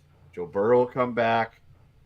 Then Flacco will be let go at the end of the year. He'll end up on the Steelers roster somehow, and it'll be like he's played for all 4 AFC North teams. And in 20 years, it'll be a trivia question that somehow we are able to get, and we will know the answer. It'll be great. Xavier got sent in another message. He says, "Do you like People's Champ Rock or Corporation Rock more?" That's easy for me, but I'll let Dion go first. People's Champ all day, every day. Same. He's a more complex character. He's not like a face. Because, you know, how does WrestleMania 2000 end? He beats up Stephanie McMahon. They screw him out of the title. He gets the person that... He beats everybody up. First, he hits Vince. Then, he knocks Triple H off the ring. Then, he gives Stephanie the rock bottom in the people's elbow. WrestleMania 2000 is shit, but he walks out beating everybody's ass. That said, I mean, he's just got the best promos, the best... characters, best matches, all that shit. Corporate Rock is cool, but Corporate Rock, and I'll say something controversial, and Hollywood Rock have really great burning bright moments, but they lack consistency. Corporate Rock starts out pretty strong, but he doesn't really main event much. Stone Cold's still the bigger draw when it's Corporate Rock. By the end of the summer, when The Rock is the face, he and Stone Cold are main event and shit, getting equal pops, and it's just a better time. I mean, hell, People's Champ Rock also incorporates the Rock and Sock connection. You get, technically, People's Champ Rock interacts with Jericho in his debut. And you had all kinds of fun shit that went down. So I'm going to go People's Champ Rock all day, every day. Corporate Rock is probably my second favorite Rock, or third. I don't know. Is 2001 Rock still People's Champ? I say so. Guess. Give me late 99 through, like... 2002 Rock. That's my favorite one. But yeah, I got a bunch of Rock figures over there, so they're all mostly People's Champ Rocks, 1 or 2 Hollywood Rocks. Dustin was obsessed with Hollywood Rock. He thought because he talked shit and said a couple things that he was the best version. I'm like, go back and watch all of it like I have, and then we'll Dustin was wrong about a lot of things. That dude's a complex, weird son of a bitch. You almost said I do love Hollywood Rock. I don't hate God, I remember that fucking soundbite. Jesus Christ. Yeah. If somebody sends me a link, I'll make that a button. Like, I'm not going to go through our archives and look. But if Clone Geek says, about the can't stop staring at these dicks. Yeah. You're gonna have to go back to episodes like go through the 40s or the 50s on the episode count, and you'll be able to find something in there for that. Jeez, maybe even shit. That might even be episode 69. Maybe. But yeah, you got to go dig deep into the archives. Well, if somebody wants to send me an episode number and a timestamp, I will go find the episode. Or if somebody wants to just send me the MP3 and rip it themselves, I'll give you a shout out on the show, and it'll just be like, all right, press the dut. Just for Dion. Yes, for dut. Press for dut. That's how you get that's how you call the button. But folks, you summon the button. Yes. I mean, he is my friend after all, so I don't feel bad. It's funny. We love each other. We all talk shit. That's how we know we're friends, right? Damn right. Of course. Yeah. Okay, so thank you for watching, folks. Shout out to all of our new listeners. We appreciate you guys. We'll be back. I will be back on Tuesday with the primetime live episode. We're going to be talking about all sorts of problems in the world of entertainment. Thursday is usually more of a fun, loose bullshit show. We match the name. But we're going to get out of here. I'll be back. If I can summon the energy, I will give you a legit just rant about Tron for a couple minutes, and I'm going to call it a day because I got to get ready for some other stuff. But until then, folks, be smart, be safe, be cool, but always be excellent to each other. .com. Amen.